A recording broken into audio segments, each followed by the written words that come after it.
Hello बच्चों, नमस्कार, good morning. कैसे हैं सभी लोग? उम्मीद करता हूँ बहुत अच्छे होंगे। तो आज हम लोग कंपाउंड इंटरेस्ट की 4th क्लास करने जा रहे हैं बच्चे। एक अच्छा चैप्टर है, इम्पोर्टेंट चैप्टर है, और थोड़ा सा अगर मैं कहूँ तो ध्यानपूर्वक पढ़ने वाला चैप्टर है, क्योंकि इसमें थोड़े से कैलकुलेटिव क्वेश्चंस हैं और कॉन्सेप्ट बहुत सारे हैं। इस चैप्टर में जितने कॉन्सेप्ट पर आपकी कमांड होगी, ये चैप्टर आपको उतना ही आसान लगेगा। ठीक है। शुरू में फर्स्ट क्लास से हम लोग लेके चले थे कि हम लोगों को 3 मेथड को समांतर रूप से लेके चलना है। आपका रेशियो मेथड हो गया, फॉर्मूला हो गया, और जीआर मेथड हो गया। अगर ये तीन तीन फॉर्मूलों को आप या 3 तरीके को आप लेकर चलते हो, तो सवाल किसी भी तरीके का कैसा भी आ जाए, आप इनमें से किसी एक को अपने प्रैक्टिस, अपनी समझ सूझबूझ के अनुसार सेलेक्ट करके आप उसे सॉल्व कर सकते हैं। ठीक है, चलो आगे बढ़ते हैं। Very good. टाइप 4, 3 टाइप हम कर चुके थे ऑलरेडी। टाइप 4 का एक क्वेश्चन मैंने आपको होमवर्क दिया था। सबसे पहले इस सवाल को आराम से पढ़ते हैं और फिर देखते हैं कि इसमें होगा क्या। सवाल कह रहा है कि 2000 पर एक वर्ष के लिए 8% वार्षिक दर से ब्याज को वार्षिक और अर्धवार्षिक रूप से चक्रवृद्धि किए जाने पर चक्रवृद्धि ब्याज का अंतर क्या होगा। देखो, सवाल की लैंग्वेज बिल्कुल डिफरेंट है। इसमें है क्या, आपको पहले मैं क्वेश्चन को पूरा एक्सप्लेन करता हूं, फिर मैं बताता हूं कि इसमें वही फॉर्मूला लगेगा जो कल की क्लास में हम लोगों ने देखा था।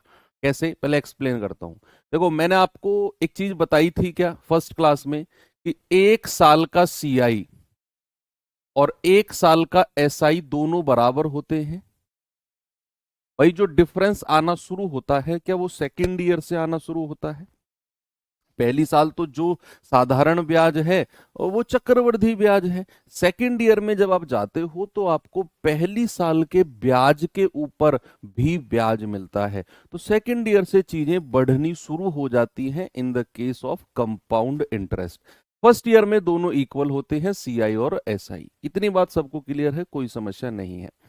तो सवाल कहता है 1 साल के लिए 8% के हिसाब से। देखो, रेट अगर 8% है और उसने 2 केस बोले हैं, एक बोला है वार्षिक, एक बोला है क्या वार्षिक, और एक बोला है अर्धवार्षिक यानी कि हाफ ईयरली। तो अगर वो वार्षिक जाएगा, समय कितना है उसके पास? समय कितना है? 1 साल। तो भैया अगर वो वार्षिक जाएगा तो 1 साल में वही वो 8% ब्याज लगेगा। 1 साल में कितना लगेगा? 1 साल में वही वो 8% ब्याज लगेगा। लेकिन अगर वो अर्धवार्षिक जाएगा तो मेरे भाई रेट भी आधा हो जाएगा। रेट भी क्या हो जाएगा? आधा हो जाएगा। 4% रेट हो जाएगा। और 1 साल में कितनी बार ब्याज लगेगा? 1 साल में सर 2 बार ब्याज लगेगा। 1 साल में कितनी बार ब्याज लगेगा मेरे भाई? 1 साल में लगेगा 2 बार ब्याज। भाई 6 महीना और 6 महीना। और अगर आप 4% के हिसाब से 2 बार ब्याज लगाते हो तो ए प्लस बी प्लस ए गुणा बी बटे 100। तो यहां पर ये आ जाएगा 8 प्लस 4 चौक 16 बटे 2, 100 यानी कि 0.16। और आपको दिया हुआ है इन दोनों का डिफरेंस पूछा है। तो बच्चे, क्या आप यहां एक चीज देख सकते हो कि ये तो 8% रहा और ये हो गया 8 प्लस 0.16। तो अगर आप इन दोनों का डिफरेंस निकालते हो, तो अगर आप इन दोनों का अंतर निकालते हो, तो ये 8% तो रहेगा ही रहेगा। ये 8% प्लस 1.6 ज्यादा हो गया। तो डिफरेंस कितना आ गया? 0.16%। कितना आ गया मेरे भाई? ये डिफरेंस आ गया 0.16%। तो अगर आप यहां पर कहोगे यही डिफरेंस तो आपको चाहिए, तो 2000 अगर मूलधन है, 2000 अगर आपका प्रिंसिपल है, तो उसका 0.16% निकाल दो।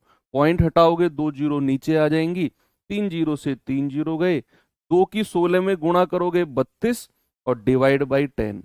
आपका जवाब कितना हो जाएगा? 3.2। ऑप्शन नंबर सी मेरा बिल्कुल करेक्ट है। ये तो हो गया इसका डिटेल्ड एक्सप्लेनेशन। लेकिन मैं आपसे कहूंगा कि इसमें आप अपना फॉर्मूला यूज कर सकते हो। जब भी सवाल आपका आएगा 1 साल और आपको कहेगा वार्षिक और अर्धवार्षिक ब्याज लगाना है, आपसे क्या कहेगा एनुअली और सेमी एनुअली यानी कि हाफ ईयरली ब्याज लगाना है, तो आप इसमें फॉर्मूला यूज कर सकते हो। मैं बताऊंगा क्यों। देखो, अगर आप अर्धवार्षिक लगाते हो तो 1 साल, अगर आप वार्षिक लगाते हो तो 1 साल का 8% ब्याज बनता है। अर्धवार्षिक लगाते हो तो आपको मिलेगा 8 प्लस थोड़ा सा ज्यादा। आप ऐसे सोचो, अगर आप वार्षिक इसको भी अर्धवार्षिक जाते, अगर आप इसको भी अर्धवार्षिक जाते और साधारण ब्याज जाते, देखो यहां तो आप कंपाउंड इंटरेस्ट गए हो। अगर आप अर्धवार्षिक हाफ ईयरली जाते, मैं आपको ये बता रहा हूं कि फॉर्मूला क्यों यूज करेंगे हम यहां पर। अगर आप अर्धवार्षिक जाते और सिंपल इंटरेस्ट साधारण ब्याज से जाते, तो क्या यहां पर आपको 6 महीना और 6 महीना पूरे 1 साल का 8% ब्याज ही मिलता आपको? भाई आप अगर अर्धवार्षिक रूप से जाते तो आप 6 महीने और 6 महीने में ब्याज लगाते, तो 6 महीने का ब्याज कितना हो जाता? 4%। तो 1 साल का कितना हो जाता? 4 और 4 8%। क्या कोई फर्क पड़ता इस बात के ऊपर? क्या जो पिछला क्वेश्चन हमने वार्षिक रूप से चक्रवृद्धि 8% बोला, या फिर मैं अर्धवार्षिक रूप से साधारण ब्याज बोलूं, 8% ही तो मिलना है मुझे। तो अब आप फॉर्मूला लगा दो कि अगर आप हाफ ईयरली साधारण ब्याज जाते हो, हाफ ईयरली चक्रवृद्धि ब्याज जाते हो, तो 1 साल में 2 बार लगेगा। तो 2 बार का फॉर्मूला आप जानते हैं, कौन सा? R/100 बराबर अंडर रूट में D/P। ये फॉर्मूला यहां पर लगा दीजिए। हमारा रेट क्या हो जाएगा? हाफ ईयरली वाला, हाफ ईयरली वाला रेट हो जाएगा R/4/100। डिफरेंस हमें निकालना है। मूलधन कितना है? 2000, तो ये जाएगा 25 बार। रूट हटाओगे इधर स्क्वायर बन जाएगा, 25 का 625 D/2000। तो यहां से D कितना आएगा? क्रॉस मल्टीप्लाई करेंगे तो 2000/625। आप इसे कैलकुलेट कर लेना, 3.2 ही आपको मिलने वाला है। ठीक है भाई। तो जब भी बात 1 साल की होगी और 1 साल में वो वार्षिक और अर्धवार्षिक रूप से संयोजित ब्याज करने को कहेगा और आपसे कहेगा अंतर की बात, तो आप अपना ये फॉर्मूला बड़े प्यार से लगा सकते हो। कौन सा? R/100 बराबर अंडर रूट में D/P। ठीक है, वेरी गुड। आगे बढ़ते हैं, इस पे आइए जरा, जल्दी से मुझे इस सवाल का जवाब बताओ क्या होगा। सभी बच्चे इस पे फोकस करेंगे और मुझे इसका जवाब बताएंगे।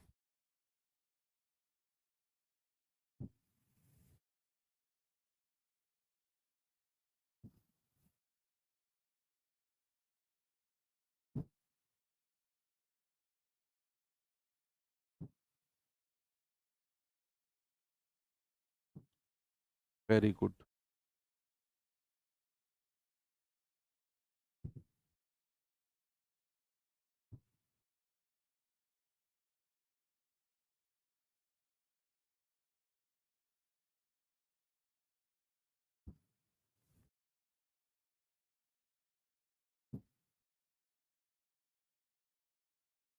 क्या जवाब होगा भाई इसका?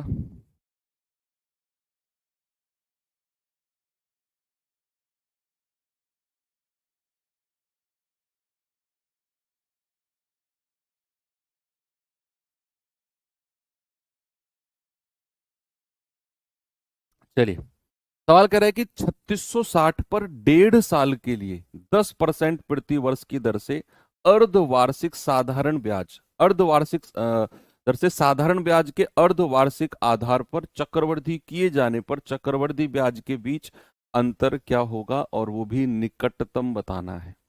वाह। सवाल कह रहा है कि रेट हमारा 10% है। देखो, सवाल में जितना समझ में आए पहले उतना लिखो। रेट अगर हमारा 10% है, वार्षिक है, और सवाल कहता है कि भैया उसे अर्धवार्षिक रूप से लगाना है, अर्धवार्षिक हाफ ईयरली लगाना है, तो आप क्या उसका हाफ ईयरली रेट निकालोगे? आप कहोगे हाँ जी सर। ये हो जाएगा 10/2, दैट इज 5%। भाई यही तो कह रहा है वो कि भैया अर्धवार्षिक रूप से साधारण ब्याज पर चक्रवृद्धि ब्याज जाने पर चक्रवृद्धि ब्याज के बीच अंतर क्या होगा। वो कह रहा है कि 1.5 साल का समय है, आपको हाफ ईयरली जाना है, तो साधारण ब्याज और चक्रवृद्धि ब्याज का डिफरेंस क्या होगा। डिफरेंस आपसे पूछा है। What is the difference rounded to the nearest integer between the simple interest on 3660 for 1 year and a half year at 10% per annum compounded half yearly। बोलिए। आप कहोगे सर 1.5 साल में कितनी बार लगेगा, 1.5 वर्ष में कितनी बार लगेगा। 1.5 वर्ष में लगेगा सर 3 बार। भाई 6 महीना, 6 महीना और 6 महीना। 1.5 साल में कितनी बार लगेगा, 1.5 साल में लगेगा 3 बार।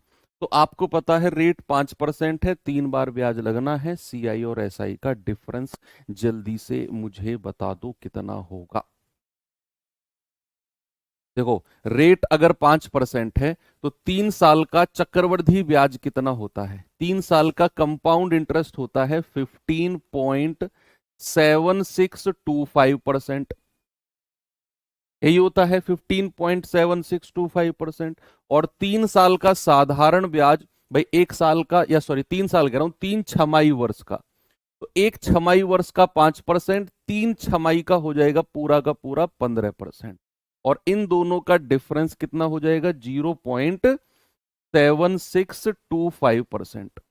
इसकी वैल्यू आपको चाहिए, तो 3660 का 0.7625% निकाल दो, आपका जवाब आपको मिल जाएगा। तो 0.7625 बटे 100 मल्टीप्लाई बाई 3660। तो पॉइंट हटेगा, पॉइंट के बाद 4 डिजिट है, तो यहां पर 4 जीरो आप लिख दो नीचे।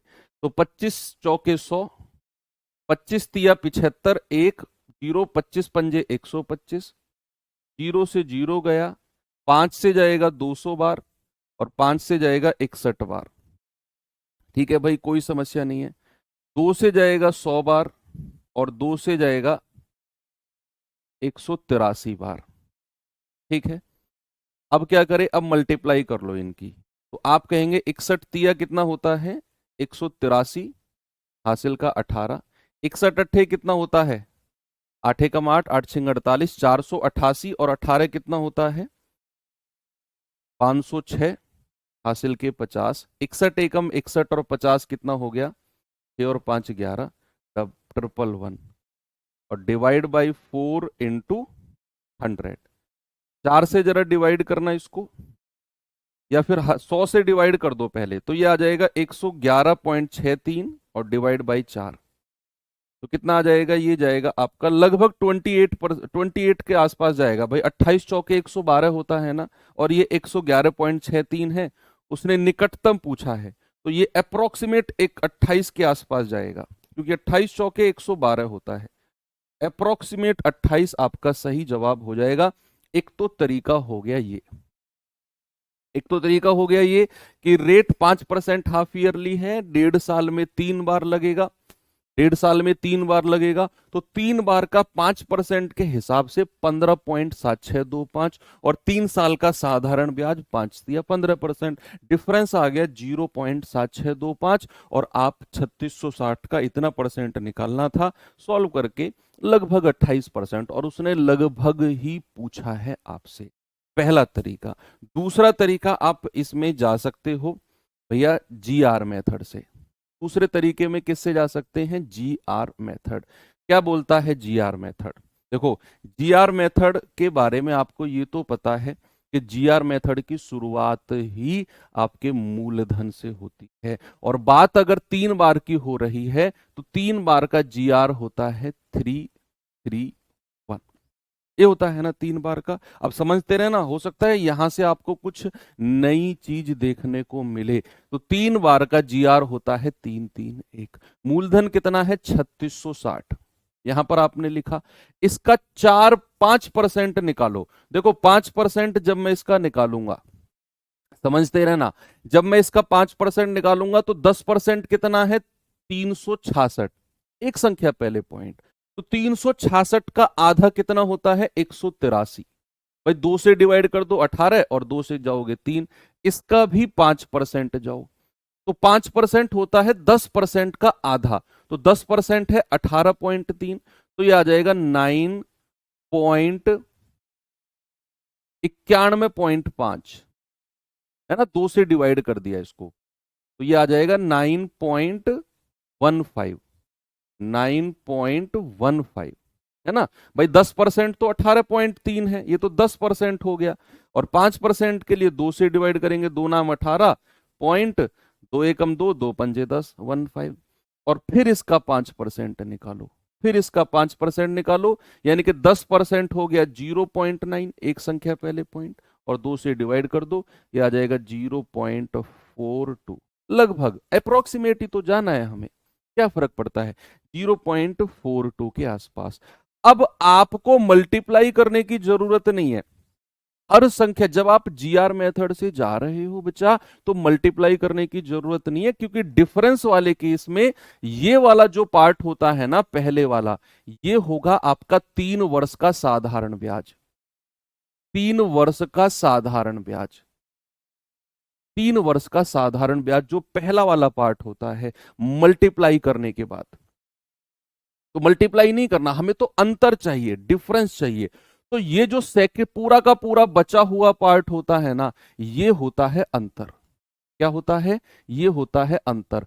3 साल के चक्रवृद्धि ब्याज, चक्रवृद्धि ब्याज तो कंप्लीट हो गया, पूरा कंप्लीट चक्रवृद्धि ब्याज है, और मैंने इस पहले वाले पार्ट को सेपरेट कर दिया, 3 साल का साधारण ब्याज। तो जो बचा हुआ पार्ट है, यही आपका क्या होगा, यही आपका अंतर होगा, अगर आप जीआर मेथड से जा रहे हैं तो। ठीक है, पहले वाले पार्ट को कैलकुलेट नहीं करना, बचे हुए को कर लो, तो ये आ जाएगा आपका 9×3 = 27, 15×3 = 45, और ये आएगा प्लस का 0.42। तो ये लगभग लगभग अगर आप जोड़ोगे तो 28 के आसपास चला जाएगा। किसके आसपास चला जाएगा बच्चा? लगभग लगभग 28 के आसपास। तो पहले वाले पार्ट को छेड़ना ही नहीं है, क्योंकि वो तो साधारण ब्याज है, हमें डिफरेंस चाहिए, अंतर साधारण और चक्रवृद्धि का। तो जो बचा हुआ पार्ट है वही आपका क्या होगा, वही आपका डिफरेंस हो जाएगा। ठीक है, और तीसरा एक 3 साल का फॉर्मूला भी आप इसमें यूज कर सकते हो। अगर 3 साल वाला आए तो आप एक फॉर्मूला भी इसमें यूज कर सकते हो बच्चे, कोई प्रॉब्लम नहीं है। ये हो जाएगा आपका D/P बराबर 3R+1/R³। ये फॉर्मूला आप खुद अप्लाई करना और देखना क्या आपका जवाब बनेगा। ठीक है, D/P = 3R मतलब है rate of interest, that is 5%, D बोले तो डिफरेंस, P बोले तो मूलधन। ठीक है, मैंने जितनी भी पॉसिबिलिटी हो सकती है, 3 साल में अक्सर बच्चों को बड़ी प्रॉब्लम आती है, 2 साल तक तो ठीक है, 3 साल के ऊपर ही हमने सबसे ज्यादा काम कर लिया, हमने 2 से 3 तरीके से उसको पढ़ लिया। जल्दी से बताओ, रेट को 10% इसलिए नहीं लिया क्योंकि बच्चे इसमें छमाई कैलकुलेट बोला है उसने, अर्धवार्षिक रूप से बोला है, सवाल क्यों नहीं पढ़ रहे हो?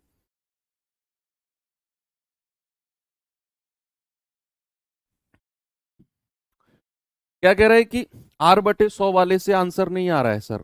नहीं आएगा, वो 2 साल का है भाई। R/100 बराबर √D/P, क्या मैंने नहीं बोला था आपको कल कि 2 वर्ष के चक्रवृद्धि ब्याज और साधारण ब्याज का अंतर है ये फॉर्मूला। और मैंने स्पेशली बोला था कि केवल 2 साल में ही लगेगा, ये 3 साल में क्यों लगा रहे हो उसे?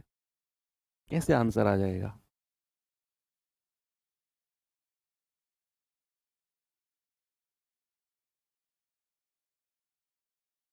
3 साल का क्यों ले? 3 साल का नहीं लिया हमने, छमाई रूप से कैलकुलेट किया है, और 1.5 साल में 3 बार लगेगा, इसलिए हमने 3 बार वाला GR331 लिखा।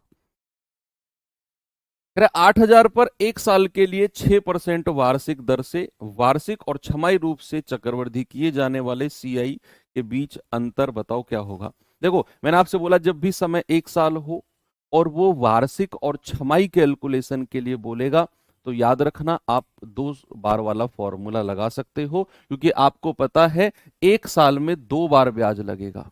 1 साल में कितनी बार लगेगा? 1 साल में लगेगा आपका 2 बार। और रेट को भी आपने आधा कर देना है। हाफ ईयरली रेट कितना हो जाएगा? हाफ ईयरली रेट हो जाएगा 6 का भी आधा, दैट इज 3%।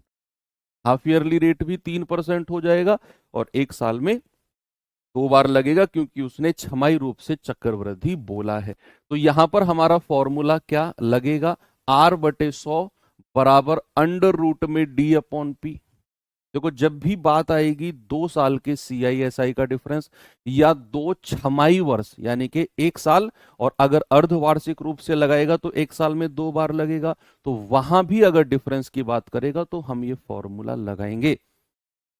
और अगर 3 बार बोलेगा 3 साल का CISI का डिफरेंस, या फिर छमाही रूप से लगाएगा और 1.5 साल की बात करेगा, तो 1.5 साल में भी 3 बार लगेगा छमाही रूप से। तो हम R/100 बराबर अंडर रूट D/P नहीं लगाएंगे, याद रखना। तो आप यहां पर क्या करेंगे? आप कहेंगे कि सर R कितना है? 3/100 बराबर अंडर रूट में D हमें निकालना है, मूलधन 8,000 है। देखो, अगर यहां से आप रूट हटाते हो तो इधर स्क्वायर बन जाता है, 3 का स्क्वायर 9 और 2 जीरो का बन जाएगा 4 जीरो, तो D/8,000। तो 3 जीरो से 3 जीरो गया, 8×9 = 72/10 बराबर D, है ना? क्रॉस मल्टीप्लाई कर दी, 10 से डिवाइड करोगे तो ये आ जाएगा 7.2। कितना आ जाएगा मेरे भाई? 7.2। आप GR मेथड से भी जा सकते हो कि 2 साल का GR होया, फिर 2 बारी का GR होता है 21। 8,000 रुपया मूलधन है, इसका कितना परसेंट निकालना है? हाफ ईयरली रेट से जा रहे हैं ना, 3%। तो 1% क्या होता है? 2 डिजिट पहले पॉइंट लगा दो। 1% तो 80 हो गया, 2 डिजिट पहले, तो 80 1% है, 3% हो जाएगा 240। इसका भी 3% निकाल दो, तो 1% हो गया, 2 संख्या पहले पॉइंट 2.4, और 3% हो जाएगा 7.2। आपको अंतर चाहिए ना, तो ये वाला पार्ट कैलकुलेट मत करो, ये तो साधारण ब्याज है। अंतर ये वाला पार्ट है, अंतर डिफरेंस चाहिए ना, तो ये वाला, तो मल्टीप्लाई कर दो, ये आ गया 7.2। आप GR से भी बड़ी आसानी से निकाल सकते हो बिना कैलकुलेशन के। यहां थोड़ी सी करनी पड़ेगी आपको। चलो आगे बढ़ते हैं। ये सवाल देखिए बच्चे, बताओ जरा मुझे इसका जवाब।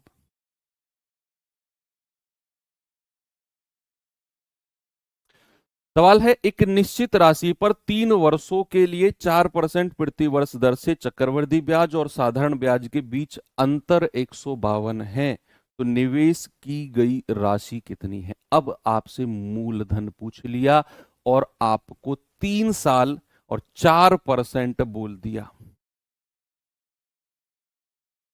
3 साल और 4%।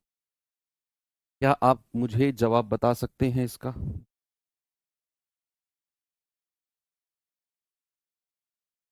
सभी लोग?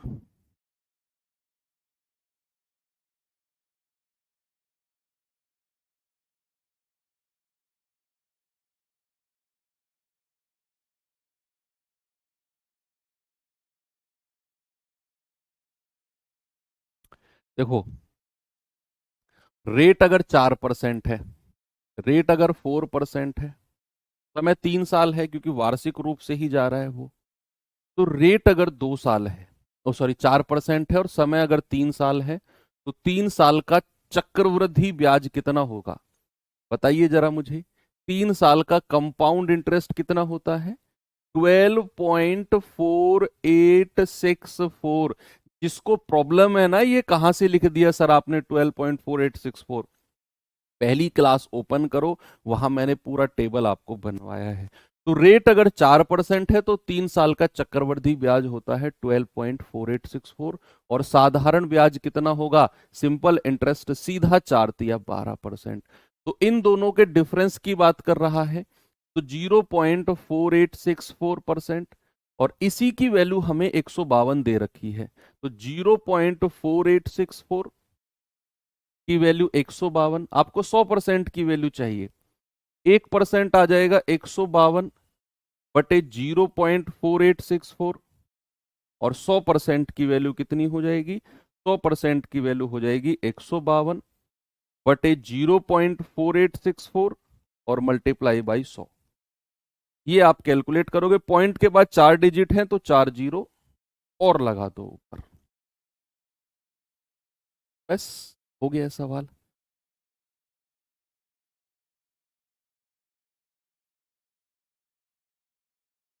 ठीक है, देखो 19 से कटेगा, 19 अट्ठे 152 होता है, 19 दूनी 38, 10, 19 पंजे 95, 11 19 छिक्के 114, 8 से जाएगा, 8 तिया 24, 8 दूनी 16, देखो 16 32 से जाएगा, 16 दूनी 32, 16 छिक्कम 96, 4, 16 दूनी 32, 16 पंजे 80, 0 0, फिर 2 से कटेगा, 2 तिया 6, 2 एकम 2, 2 दूनी 4, 31,250। आपका जवाब कितना आ गया बच्चे? 31,250 बिल्कुल सही है आपका ऑप्शन नंबर डी। आपकी मर्जी है, आप इसे जीआर से चले जाओ, लेकिन आप यह बात बहुत अच्छे से जानते हैं कि जीआर आपका मूलधन से शुरू होता है। किससे होता है? मूलधन से, और मूलधन इस सवाल में दिया नहीं है। और जब भी किसी क्वेश्चन में मूलधन नहीं दिया हो और हमें जीआर से जाना हो तो हम क्या करते हैं? हम मूलधन मानकर चलते हैं। क्या मानकर चलते हैं? 4% का फ्रैक्शन 1/25 हो जाएगा, और भैया 3 बार की बात हो रही है तो 3 3 और 1।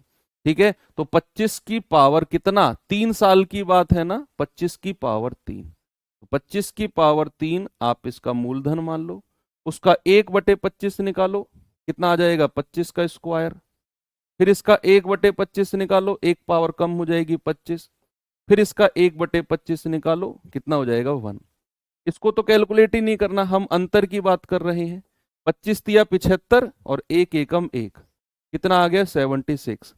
ये डिफरेंस आ गया, ये कितना आ गया? डिफरेंस। और डिफरेंस को आप किसके बराबर कर दो? 152 के बराबर। तो एक यूनिट की वैल्यू कितनी हो जाएगी? 2। और एक यूनिट की वैल्यू अगर 2 है तो हम जो मूलधन मान के चले थे 25 का क्यूब, उसकी वैल्यू कितनी हो जाएगी? 2 से मल्टीप्लाई कर दो, 25 का क्यूब मल्टीप्लाई बाई 2, ये आपका जवाब हो जाएगा, बिल्कुल करेक्ट है, 31,250। ठीक है, 15,625 होता है ना 25 का क्यूब, 15,625, और 15,625 को 2 से गुणा करोगे तो 31,250 आ जाएगा। आपकी मर्जी है, ठीक है, क्योंकि मैं दोनों मेथड इसलिए लेके चल रहा हूं, कुछ बच्चे जीआर की तरफ मूव कर गए हैं, कुछ बच्चे फॉर्मूले की तरफ, इसलिए थोड़ा सा हिंट मैं आपको दे रहा हूं। एक निश्चित धनराशि पर 2 साल के लिए 12% प्रति वर्ष की दर से सीआई और एसआई के बीच अंतर 72 है। मूल राशि क्या है? खुद करना है, ये सेल्फ करना है, बिल्कुल सीधा सीधा क्वेश्चन है। सोचना भी खुद है, करना भी खुद है। 2 साल की कहानी है, 12% रेट है, अंतर 72 दिया हुआ है, और आपसे उसने मूलधन पूछ लिया। आप जीआर से जाओ, फॉर्मूले से जाओ, ये आपको खुद डिसाइड करना है। चलिए आगे चलते हैं। सवाल है, एक निश्चित राशि पर अर्धवार्षिक दे, अर्धवार्षिक दे, जहां भी वर्ड दिखे ना समझ जाओ, समझ जाओ, ये आपका हाफ ईयरली जा रहा है। तो एक साल में कितनी बार लगेगा? 2 बार। तो एक साल में चक्रवृद्धि ब्याज और एक साल का साधारण ब्याज का अंतर आपका 729 है। दोनों मामले में ब्याज की दर 6% है, तो राशि ज्ञात करो। भाई साहब इसमें फॉर्मूला लगेगा, लेकिन हाफ ईयरली अर्धवार्षिक जा रहे हैं तो अर्धवार्षिक रेट भी जरा मुझे बता दो। 6/2 दैट इज 3%। और एक साल की बात हो रही है तो एक साल में कितनी बार ब्याज लगता है? 2 बार। एक साल में कितनी बार ब्याज लगता है? 2 बार। और 2 साल के या 2 बार के सीआई एसआई का डिफरेंस आपको 729 दे रखा है अंतर, और आपसे मूलधन पूछ लिया। तो लगाओ R/100 बराबर √D/P। तो आप कहेंगे R कितना है? 3/100 बराबर अंडर रूट में D कितना है? D तो हमें दिया हुआ है 729, और अपॉन P, तो रूट हटाओगे इधर स्क्वायर बन जाएगा, 9/100 बराबर 729/P। तो 9 से जाएगा पूरा 81 बार, क्रॉस मल्टीप्लाई करेंगे तो P कितना हो जाएगा आपका? 8100 बिल्कुल करेक्ट है। कितना हो जाएगा? 8100। नहीं, इतना नहीं जाएगा, 8100 आएगा। 8100, ये पॉइंट लगा होगा इनके बाद में। नहीं, अरे सही तो है यार, हमने कुछ गड़बड़ कर दिया। ये 4 जीरो आएंगी ना, तो मूलधन कितना हो जाएगा? 81 और 4 जीरो। सही है, वायर किया है ना। 81 और 4 जीरो, 8100 नहीं, 81 और 4 जीरो, या 4 जीरो आएंगी। ठीक है, दूसरा मेथड आप खुद देख लेना, जीआर वगैरह जो भी है। इस पे आओ जरा, इसका जवाब बताओ मुझे। 54,000 के मूलधन पर 2 साल की अवधि के लिए समान वार्षिक ब्याज की दर से चक्रवृद्धि और साधारण ब्याज के बीच का अंतर 1215 है। ब्याज की दर ज्ञात करो। ये भी आपको खुद से कैलकुलेट करना है, क्योंकि यहां भी 2 साल की बात हो रही है बच्चे। तो R/100 बराबर अंडर रूट में D upon P, under root में डी अपॉन पी। और यहां पर हमें डिफरेंस दे रखा है, हमें मूलधन दे रखा है, 2 साल के अंतर की बात हो रही है। तो आप आर बड़े आराम से निकाल सकते हो, जीआर से नहीं जा सकते, क्योंकि जीआर में रेट ऑफ इंटरेस्ट, ब्याज की दर से ही तो कहानी शुरू होती है भाई। मूलधन एक बार को ना दे, जीआर मेथड में मूलधन एक बार को ना दे तो हम कुछ ना कुछ जुगाड़ कर लेते हैं, लेकिन अगर वो ब्याज की दर ही ना दे तो फिर तो जीआर में फंस जाएंगे हम लोग, फिर तो प्रॉब्लम हो जाएगी ना। तो फिर जीआर मेथड हम नहीं लगाएंगे अगर हमें ब्याज की दर, रेट ऑफ इंटरेस्ट नहीं दिया हुआ है। तो फिर हमारा आ जाएगा R/100 बराबर अंडर रूट में डी अपॉन पी। जो भी है जैसे भी है, जल्दी से मुझे बताओ जवाब क्या होगा। तो अंडर रूट में डिफरेंस कितना दे रखा है? 1215, और पी कितना है? 54,000। तो 3 से जाएगा क्या ये? भाई 9 से चला जाएगा, 9 एकम 9, 3 9 तिया 27, 9 तिया 27, 9 पंजे 45, 9 से जाएगा 6 बार, 6,000 बार। तो जाएगा 15 निम्मा 135, 15 चौकू 60, 400 बार। और रूट हटाओगे तो 9 का 3 आ जाएगा और 400 का 20 आ जाएगा। यहाँ क्या बचेगा? R/100, है ना भाई। 9 का अंडर रूट 3, 400 का 20। तो ये क्रॉस मल्टीप्लाई कर लो आप, 20 से 5 बार काट दो और क्रॉस मल्टीप्लाई कर लो, 5 तिया 15%, रेट ऑफ इंटरेस्ट बिल्कुल सही है, ऑप्शन नंबर डी। आ गया सभी का? तो ये टाइप आपका मजबूत हो गया ना भाई। डिफरेंस वाले से सवाल बनते हैं भाई, ध्यान रखना। 2 साल का डिफरेंस आए चाहे 3 साल का डिफरेंस आए, बड़े आराम से आप बता सकते हो। 3 साल का फॉर्मूला भी मैंने आपको बता दिया, हालांकि जरूरत पड़ेगी नहीं, या तो आप उससे कर लो जो हमने फिक्स रेशियो बताया है, या फिर अगर वो नहीं तो जीआर से हो जाएगा। फॉर्मूले की फिर जरूरत पड़े तो मैंने लिखवा दिया है, D upon P equal to 3R+1/R³। कह रहे 80,000 पर समान वार्षिक ब्याज दर से 2 साल के लिए चक्रवृद्धि ब्याज और साधारण ब्याज के बीच अंतर 98 रुपए है, वार्षिक ब्याज की दर बताओ। ऐसा क्वेश्चन अभी अभी पीछे हमने किया है, ये आपको खुद करना है, ये सेल्फ करना है आपने। ठीक है, इसमें भी रेट ऑफ इंटरेस्ट पूछ लिया है। ये सवाल बताइए जरा।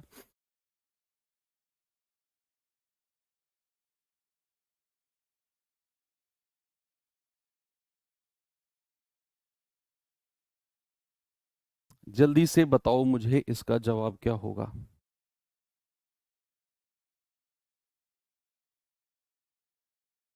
कह रहा है 1/1/4 वर्ष के लिए 12,000 की राशि पर साधारण ब्याज 12% प्रति वर्ष की दर से और चक्रवृद्धि ब्याज के बीच अंतर क्या होगा जब ब्याज को 5 मासिक लगाते हैं। भाई साहब आप, हाँ हाँ, रेड टी शर्ट आपसे कह रहा हूं, 5 मासिक दर आप ही मुझे बताओगे।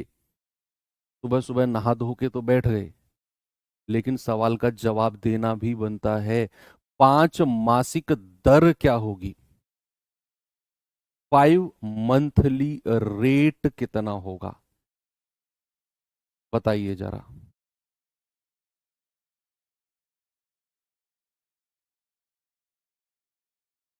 जल्दी से बताइए।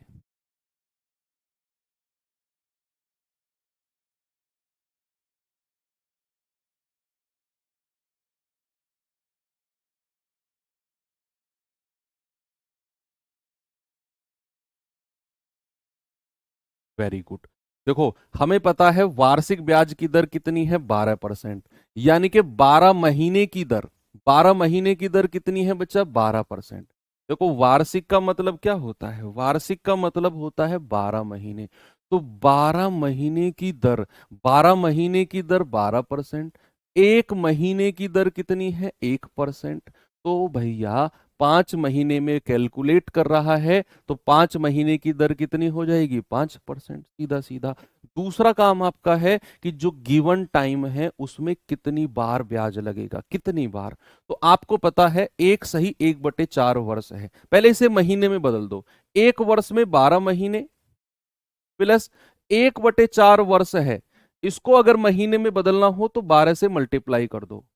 1/4 वर्ष में कितने महीने हो गए, 12 और प्लस 3, 15 महीने। क्या यहां तक किसी को कोई समस्या है? मैंने आपसे क्या बोला, एक वर्ष में पूरे 12 महीने, जो बची हुई 1/4 वर्ष है, 12 से गुणा कर दिया, 3 महीने ये हो गए, 12 और 3, 15 महीने हो।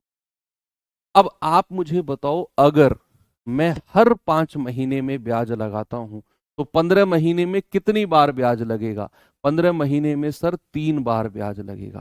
क्या बात में कम है? कि अगर मैं हर 5 महीने में ब्याज लगाता हूं तो क्या 15 महीने में 3 बार ब्याज लगेगा? 5 महीना, 5 महीना, 5 महीना।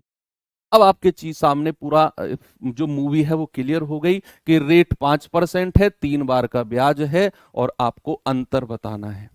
आपको क्या बताना है, डिफरेंस बताना है। तो भैया आप चाहे फॉर्मूला लगाओ, आप चाहे फिक्स जो डिजिट है के हिसाब से 3 बार का 15.7625 वाला लगाओ, या फिर आप GR लगाओ, सब चीज आपके सामने क्लियर है, क्योंकि 5% वाला क्वेश्चन मैं करा चुका हूं 3 बार का आपको। तो मैं GR से करा देता हूं। 3 बार का होता है 331।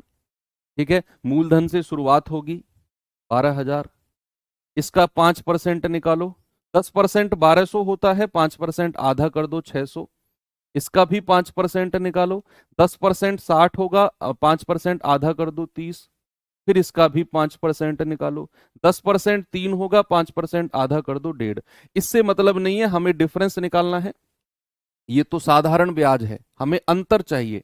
तो केवल इनको कैलकुलेट करो, 3 तिया 9, 1.5 जोड़ेंगे कितना आ जाएगा, 91.5।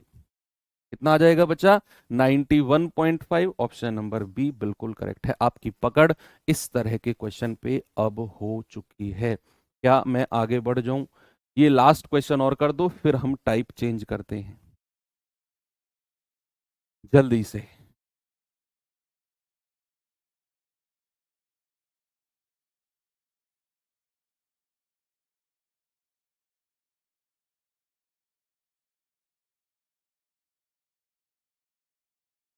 बताओ, कह रहा एक बैंक में 3 वर्षों के लिए 8% प्रति वर्ष की ब्याज दर पर रखी गई दो समान राशियों पर साधारण ब्याज और चक्रवृद्धि ब्याज, वार्षिक रूप से चक्रवृद्धि का अनुपात क्या होगा?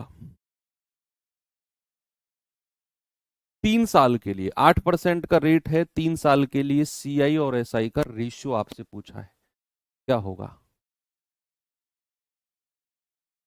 बोलिए।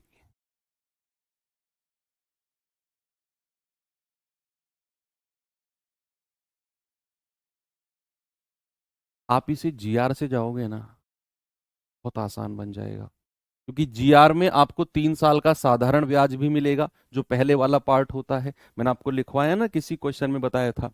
आपको 3 साल के CI और SI का डिफरेंस पूछा है, केवल रेट आपको दिया है। तो मैंने आपको एक जगह लिखवाया भी था,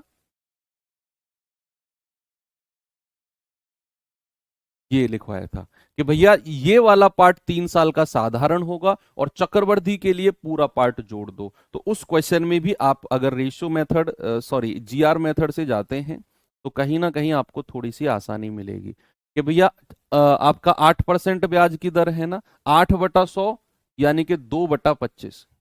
क्या हो जाएगा 2/25। मूलधन को क्या मानेंगे, इसका जो डिनोमिनेटर है उसकी पावर। समय क्या कह रहा है, समय कह रहा है 3 साल, तो 25 की पावर 3।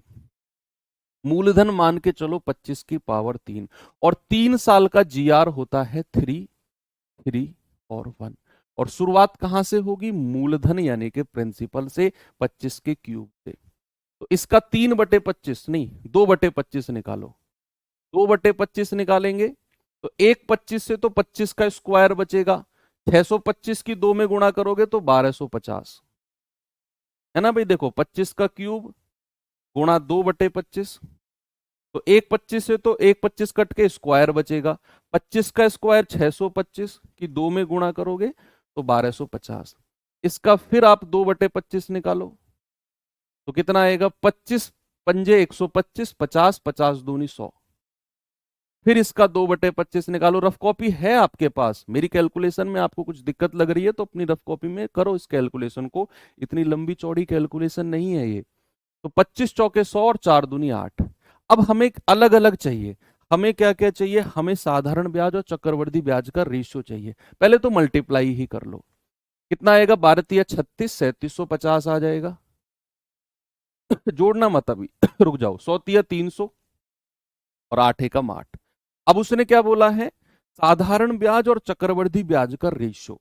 तो अगर मैं साधारण ब्याज और चक्रवृद्धि ब्याज की बात करता हूं तो साधारण ब्याज तो ये वाला पार्ट हो जाएगा 3750, और चक्रवृद्धि ब्याज इन तीनों को जोड़ दो आप। चक्रवृद्धि ब्याज के लिए तीनों को जोड़ देंगे तो कितना आएगा, 37 और 3 40, 4058, 4058। बोलिए, 4058 आपका कंपाउंड इंटरेस्ट हो जाएगा। आप कहेंगे सर रेशियो बन सकता है क्या, मैं कहूंगा बन जाएगा। ये आएगा 1875, और 2 से कटेगा तो 2029। कहीं ऑप्शन में है क्या, 1875 और 2029, ये रहा।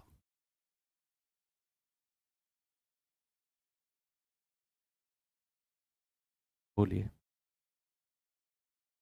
क्या बात सही है।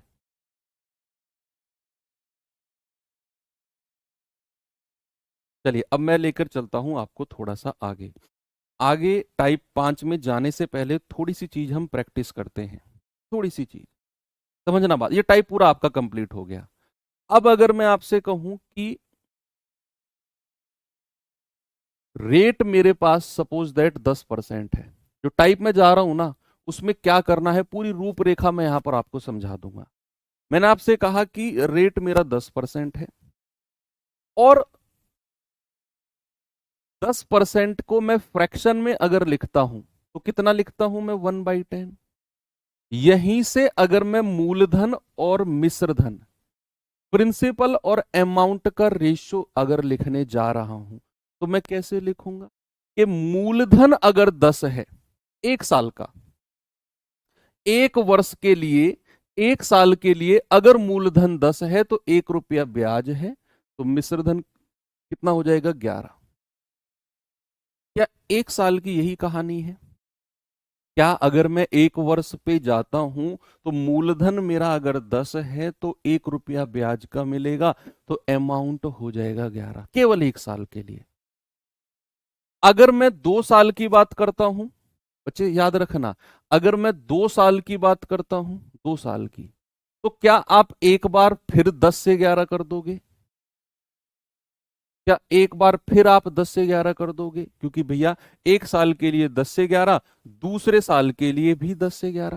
ये बिल्कुल बेसिक चीज है जो हमने पहली क्लास में पढ़ी थी, फर्स्ट क्लास कंपाउंड इंटरेस्ट की, जो कि जितने वर्ष की बात कहेगा रेशियो को आप उतना ही बढ़ा दो।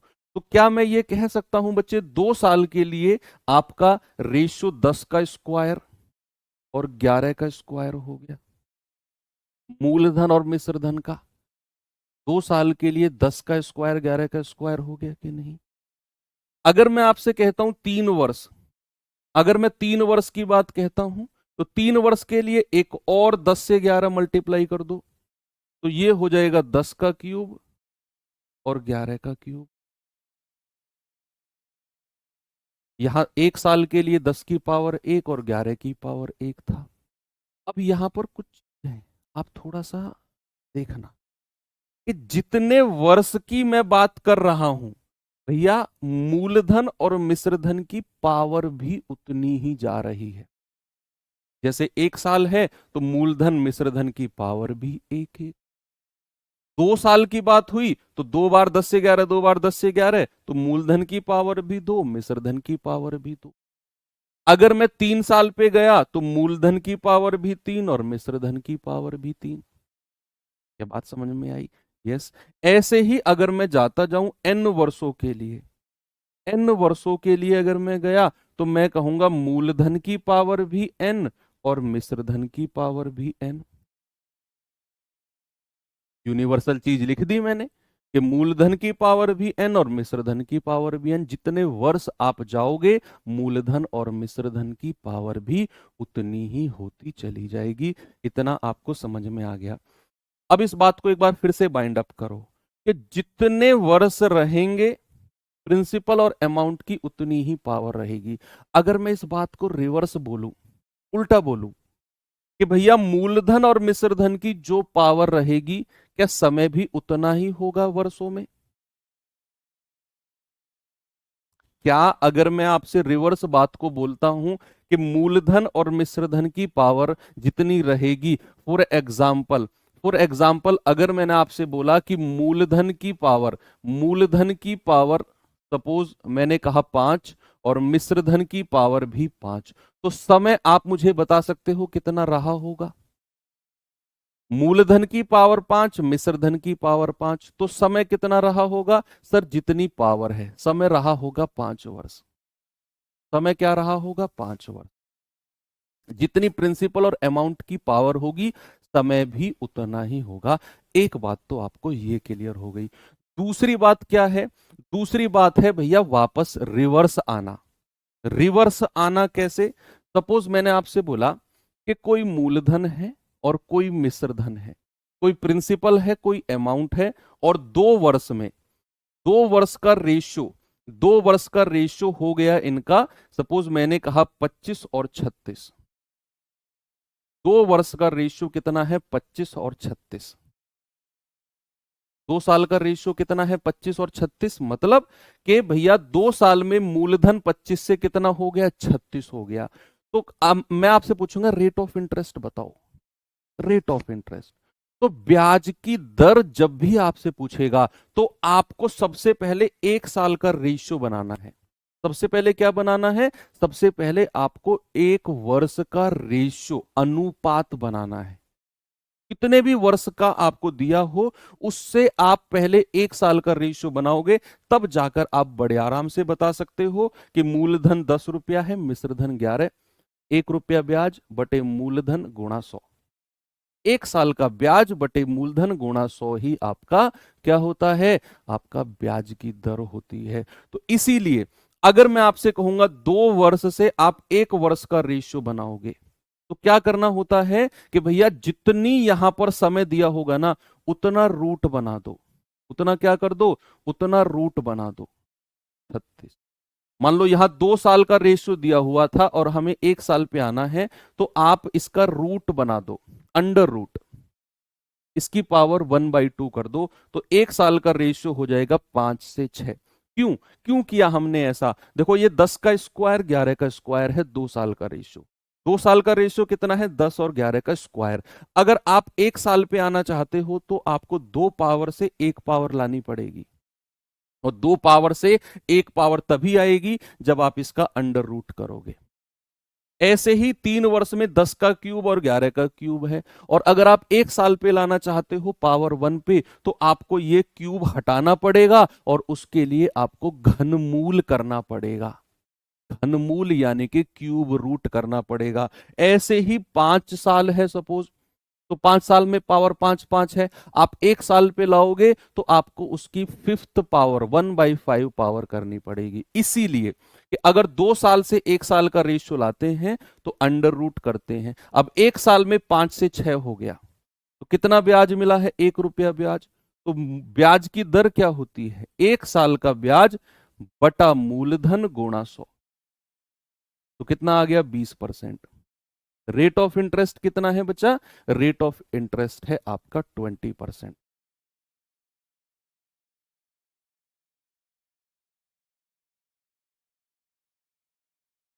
ठीक है, आगे चले।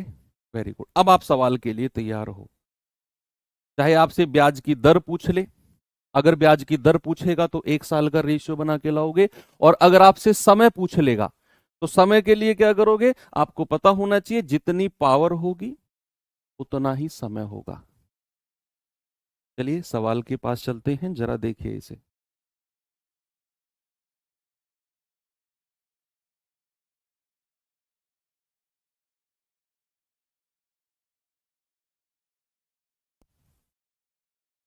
कह रहा है 400 रुपए की राशि 2 साल में 8% वार्षिक चक्रवृद्धि ब्याज की दर से 441 हो जाती है, तो बताइए आर का मान क्या होगा।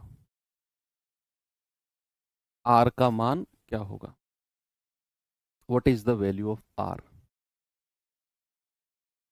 बोलिए भाई, आपको क्या करना है, 400 रुपए मूलधन है, 2 साल में कितना हो गया, 441 हो गया।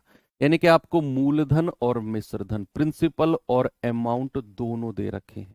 तो आप कहोगे कि सर 400 रुपया मूलधन है और मिश्रधन 441 है, ये प्रिंसिपल है और ये अमाउंट है। आप कहोगे सर अगर ऐसी कोई संख्या आ गई जिनका स्क्वायर रूट या घनमूल ना लिया जा सके, आएगा दिमाग में ये सवाल, बच्चा ऐसी कोई संख्या बनेगी ही नहीं। अरे भैया उसके लिए तो मैंने यह एग्जांपल आपको बताया कि मूलधन और मिश्रधन का रेशियो ही पावर में बनता है। भाई 1 साल का 10 से 11, 2 साल का 10 का स्क्वायर 11 का स्क्वायर, क्योंकि वही रेशियो फिर मल्टीप्लाई हो गया, 3 साल के लिए वही रेशियो फिर मल्टीप्लाई हो गया। तो जब बार बार वही रेशियो मल्टीप्लाई हो रहा है तो पावर क्यों नहीं बनेगी, पावर क्यों नहीं बनेगी, पावर तो बननी है भैया, क्योंकि रेशियो हर बार मल्टीप्लाई होता जा रहा है। मैंने लिखा ना एन वर्स के लिए पावर एन और ए की पावर एन, तो पावर तो बननी है। ऐसा मत सोचना कि पावर नहीं बनी, तो पावर नहीं बनी तो फिर चीजें रूट में जाएंगी, फिर चीजें अंडर रूट में जाएंगी। तो ये आ गया 2 साल, 2 साल की कहानी है ना। अब चूंकि हमसे उसने क्या पूछा, हमसे उसने पूछा आर की वैल्यू, यानी कि what is the value of rate of interest, ब्याज की दर। तो ब्याज की दर निकालने के लिए हम रेशियो को 1 साल पे लेके आते हैं, 1 वर्ष पे। तो 1 वर्ष के लिए क्या करेंगे, स्क्वायर रूट, क्योंकि 2 साल का रेशियो है ना, तो 400 का घन स्क्वायर रूट और 441 का, तो ये हो जाएगा 20 और ये हो जाएगा 21। 1 साल में 20 से 21, ब्याज कितना मिला, 1 रुपया। तो ब्याज की दर होती है 1 साल का ब्याज बटा मूलधन गुणा 100। तो 20 पंजे 100, 5 एकम 5% ब्याज की दर है।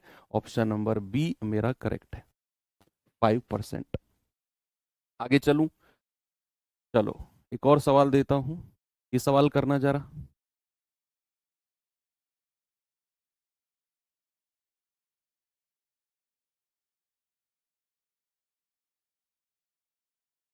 कह रहे 8,000 की राशि पर चक्रवृद्धि ब्याज 18 महीने में 1261 हो जाता है यदि ब्याज छमाही रूप से चक्रवर्धित किया गया है, छमाही रूप से, हाफ ईयरली।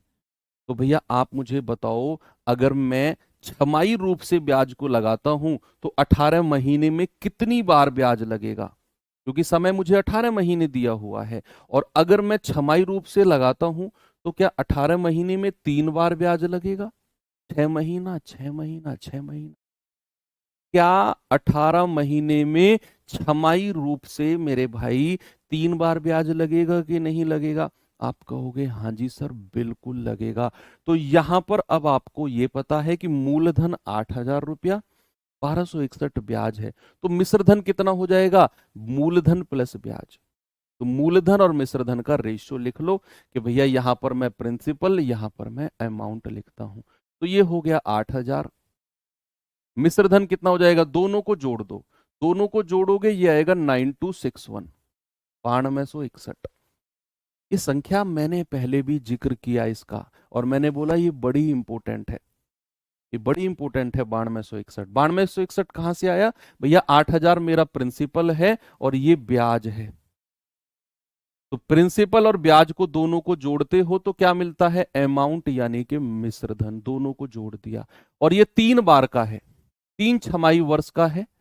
तो 3 छमाही वर्ष, क्योंकि 18 महीने में लगा है ना, तो 18 महीने में छमाही रूप से तो 3 बार ब्याज लगेगा।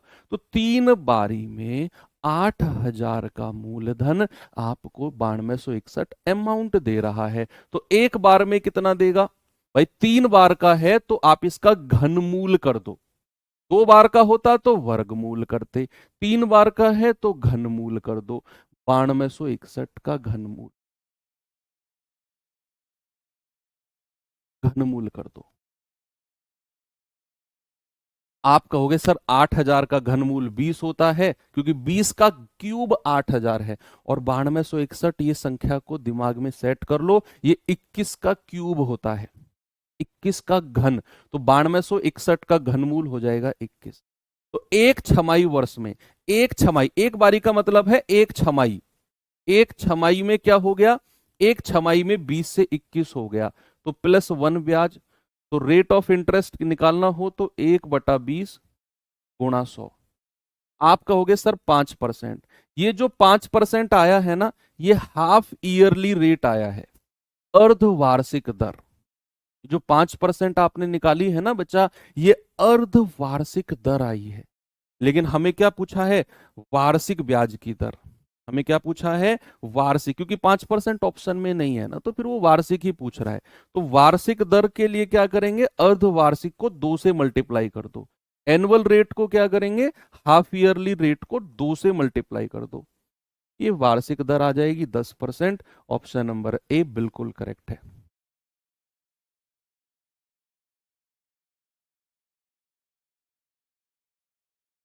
ठीक है, वेरी गुड। चलो एक और सवाल देता हूं। ये सवाल है कैलकुलेटिव है, थोड़ा सा करके बताओ मुझे।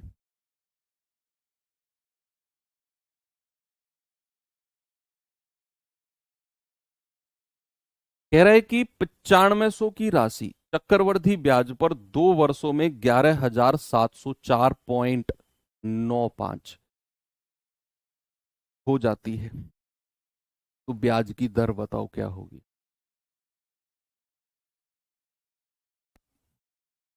बताइए जल्दी से।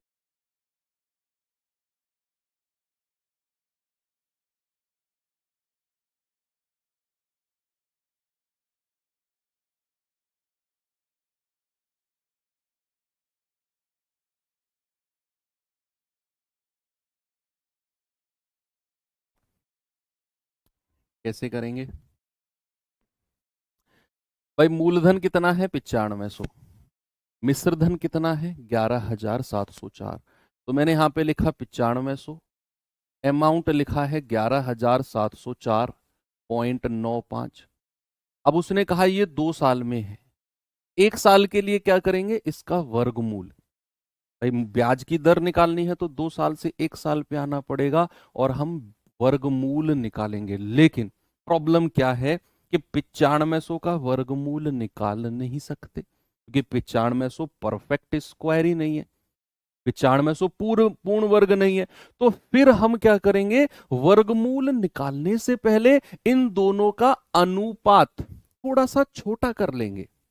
रेशियो चैप्टर आपने पढ़ा है ना, तो इन दोनों का रेशियो थोड़ा छोटा कर लेंगे और इस तरह का रेशियो बनाएंगे ताकि हम उसका वर्गमूल निकाल सकें। अभी तो 9500 का और इसका वर्गमूल आप निकाल ही नहीं सकते हो, तो इसका अंडर रूट करने से कुछ मिलेगा नहीं आपको। तो आप इस रेशियो को थोड़ा सा काटा पीटी करके छोटा इस कदर बनाओ कि उसका वर्गमूल निकाला जा सके, और 100% वो बनेगा। वो 100% बनेगा। क्यों बनेगा वो मैं आपको ऑलरेडी बता चुका हूं, क्योंकि आपका प्रिंसिपल और अमाउंट, मूलधन और मिश्रधन, ये पावर में चलते हैं। इसमें चलते हैं पावर में, इसीलिए इनको बनना पड़ेगा। देखो ये पॉइंट हटेगा, 2 डिजिट है तो 2 जीरो यहां लगा दो। 19 से काट सकता हूं क्या मैं इसको? 19 पंजे 95, तो ये आ गया 4 जीरो। 19 से इसको भी कटना पड़ेगा, क्योंकि एक 19 प्राइम नंबर है, वो निकलेगा 100% यहां से। 19 छिक्के 114, 3 आ गया। 19 एकम 19, 11 आ गया। 19 छिक्के 114, 19 पंजे 95। ठीक है, 5 से चला जाएगा, 5 से जाएगा 4 जीरो, 5 से जाएगा 5 एकम 5, 1, 5 दूनी 10, 1, 5 तिया 15, 5 दूनी 10, 5 एकम 5। अब ये बन गया। अब ये 4 जीरो है ना भाई 10,000 है, 4 जीरो है, तो 4 जीरो का हम वर्गमूल निकाल सकते हैं, 2 जीरो। अब दिमाग में रखना है 1 2 3 2 1 ये किसका वर्गमूल है। बच्चे एक चीज याद रखना, एक थोड़ा सा ट्रिक या फिर एक इंटरेस्टिंग फैक्ट बता रहा हूं आपको मैं। तो 11 का स्क्वायर क्या होता है, 121। अगर मैं आपसे कहूं 111 का स्क्वायर, तीन तीन वन वन का स्क्वायर, तो याद रखना 1 2 3 और फिर वापस आ जाओ 2 1। यानी कि 3 1 1 1 का स्क्वायर बताना है तो 1 2 3 लिखो, 3 डिजिट थी, और फिर वापस आ जाओ, सीढ़ी चढ़ो, वापस उतर के आ जाओ। जैसे 2 डिजिट थी, 11 में 2 डिजिट थी, तो 1 2 तक गए और फिर वापस आ गए 1 पे। ऐसे ही अगर मैं 4 1 1 1 लिखूं और इसका स्क्वायर पूछूं, तो क्या आप मुझे बता सकते हो? जल्दी से बताओ। मैंने आपसे क्या बोला, 2 1 1 है, इसका स्क्वायर क्या हो गया, 1 2। 2 डिजिट थी तो 1 2 तक गए और फिर वापस सीढ़ी उतर के आ गए 1 पे। 3 डिजिट थी तो 1 2 3 और 2 1 उतर के आ गए। ऐसे 4 डिजिट है तो क्या हो गया, 1 2 3 4। 4 डिजिट है तो 4 तक गए और उतर के आ जाओ 3 2 1। इस पे आ गए 3 2 1, 1 2 3 4 3 2 1। ऐसे अगर मैं आपसे कहूं 1 2 3 4 5, इसका स्क्वायर बताओ 11,111 का, तो 5 डिजिट है, 1 1 1 1 1, तो 1 2 3 4 5, 5 तक गए क्योंकि 5 डिजिट थी, उतर के आ जाओ 4 3 2 1, ये स्क्वायर निकल गया। ठीक है, तो ये एक आप फैक्ट, फनी फैक्ट मान सकते हो आप इसे, एक फनी फैक्ट है। तो अगर हमारे पास 1 2 3 2 1 है तो ये किसका स्क्वायर है, 111 का।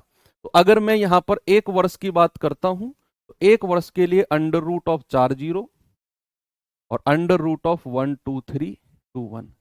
तो 4 जीरो का तो 2 जीरो 100 आ जाएगा और इसका आ जाएगा 111। तो एक साल में 100 से 111, 11 रुपया ब्याज बटा मूलधन गुणा 100, तो आपका जवाब आ जाएगा 11%। कितना आ जाएगा मेरे भाई, 11% बिल्कुल सही है।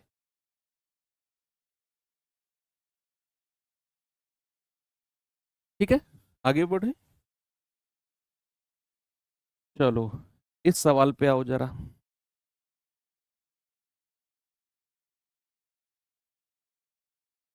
सवाल है, यदि एक निश्चित वार्षिक चक्रवृद्धि ब्याज की दर पे 2 साल के बाद धनराशि और उस धनराशि की एक धनराशि उस धनराशि की 2 सही 1/4 गुना हो जाती है।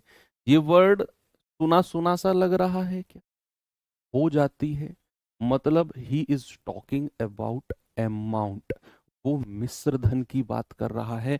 वो कह रहा है कि कोई मूलधन है, वो धन राशि यानी कि अपने आप का 2 सही 1/4 गुना हो जाता है, मीन्स वो अमाउंट की बात कर रहा है।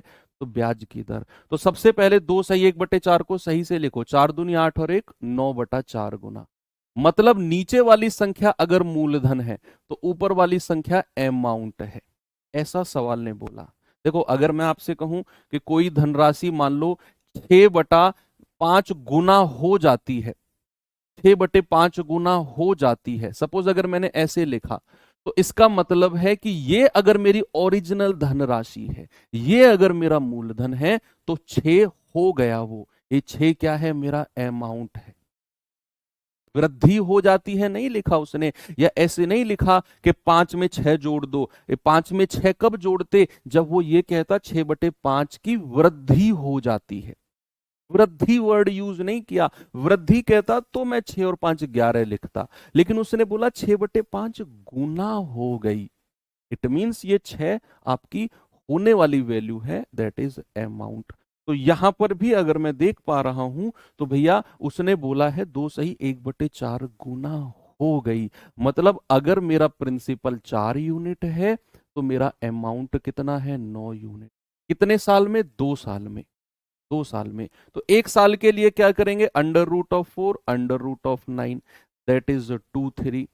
एक साल में 2 से 3, 1 रुपया ब्याज, रेट ऑफ इंटरेस्ट निकालना है, बटा मूलधन गुणा 100। तो आप कहेंगे सर 50%। कितना है, 50%। ऑप्शन नंबर सी बिल्कुल करेक्ट है।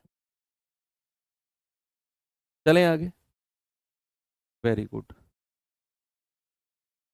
चलो एक सवाल और देखो तो जल्दी से मुझे बताओ इसका जवाब।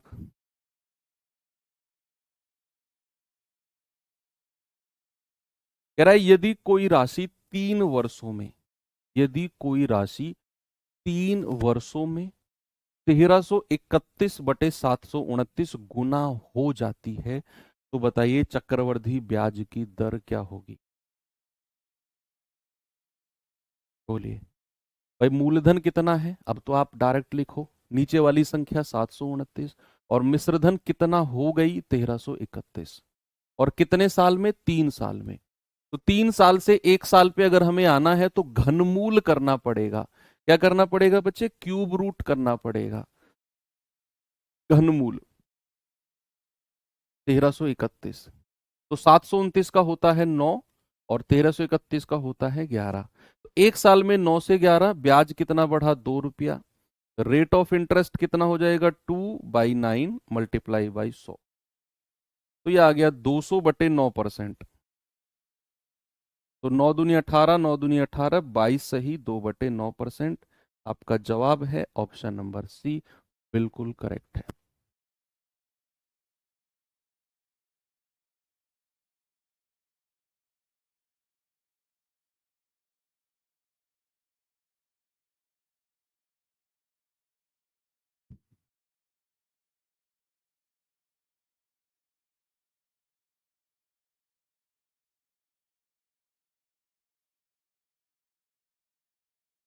ठीक है, एक और सवाल देखिए, इसे देखिए जरा।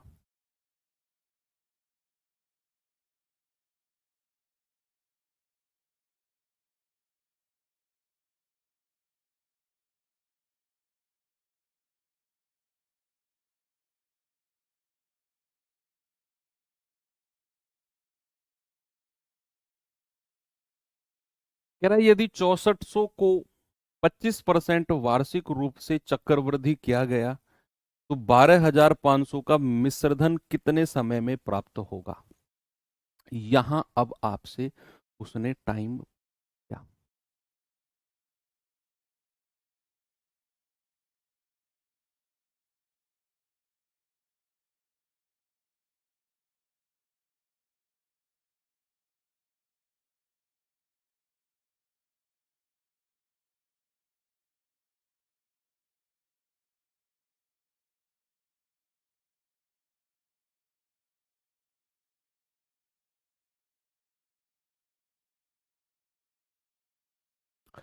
कह रहा है 6400 को 25%। अब यहां पर हमें समय नहीं दिया हुआ, तो मैंने आपको जब थोड़ी देर पहले समझाया था तो मैंने एक बात बोली थी कि जितनी मूलधन और मिश्रधन की पावर होगी उतना ही समय होगा।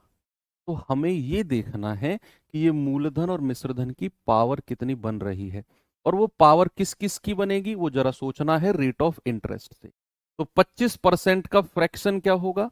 25% का फ्रैक्शन होता है 1/4। यानी कि अगर मैं मूलधन और मिश्रधन की बात करता हूं तो ये आ जाएगा 4 से 5, है ना, एक जुड़ के। तो आपको 4 और 5 की ही कोई पावर मिलेगी। 100% श्योर है कि रेट ऑफ इंटरेस्ट 25%, 1/4, मूलधन 1 साल का 4, और मिश्रधन आ गया 5। तो आपको जब यहां 6400 और 12500 की कोई पावर बना रहे होंगे ना, तो आपको 4 और 5 की ही कोई पावर मिलेगी वो। यस, आपको ये भी फिक्स हो गया दिमाग में अब कि 6400 और 12500 मूलधन और मिश्रधन का आप रेशियो लोगे, इसकी पावर बनाओगे, तो वो पावर आपको 4 और 5 की ही मिलने वाली है। तो यहां पर हम कहेंगे मेरा मूलधन और मिश्रधन, ये आ गया 6400 और ये आ गया 12500। 2 जीरो से 2 जीरो गया। अब आप देखो 64 किसका क्यूब होता है? 4 का क्यूब। तो भैया 125 किसका हो जाएगा? 5 का क्यूब। आपको ज्यादा दिमाग लगाना ही नहीं है, इन दोनों में से किसी एक को सर्च कर लो। जैसे हमें 64 का पता चल गया, 4 का क्यूब है, आंख बंद करके बोल दो ये 5 का क्यूब होगा 125, क्योंकि रेशियो 4 और 5 ही है मेरे पास। तो किसी एक को अगर आपने 4 का क्यूब कह दिया तो ये 5 का क्यूब होना ही होना है। और जो पावर है वही आपका समय होता है, दैट इज 3 ईयर, 3 साल। ये रहा, हो गया सवाल। ये तो और भी सिंपल है। एक और सवाल दूं ऐसा ही? चलिए, ये सवाल बताइए। बस ध्यान रखना इसमें चीजें अर्धवार्षिक चल रही हैं।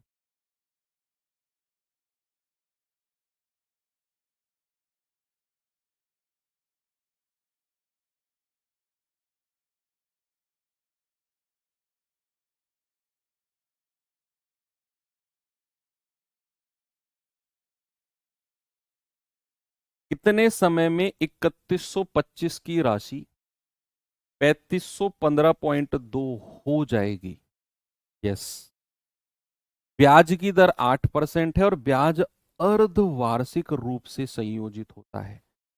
ब्याज जो है अर्धवार्षिक, हाफ ईयरली, तो भैया रेट भी हाफ ईयरली चाहिए होगा हमें। रेट भी क्या चाहिए होगा? हाफ ईयरली चाहिए होगा, दैट इज 4%।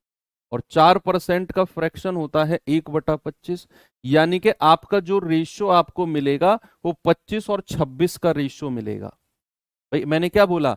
ब्याज 8% वार्षिक है, लेकिन अर्धवार्षिक लग रहा है, तो अर्धवार्षिक दर हो गई 4% 6 महीने की, और 4% का मतलब 1/25, और 1/25 का मतलब है रेशियो हमारा 25 से 26 हो गया। रीजनिंग की क्लास नहीं है आज, ठीक है, तो आज थोड़ा लंबा लेते हैं क्लास को।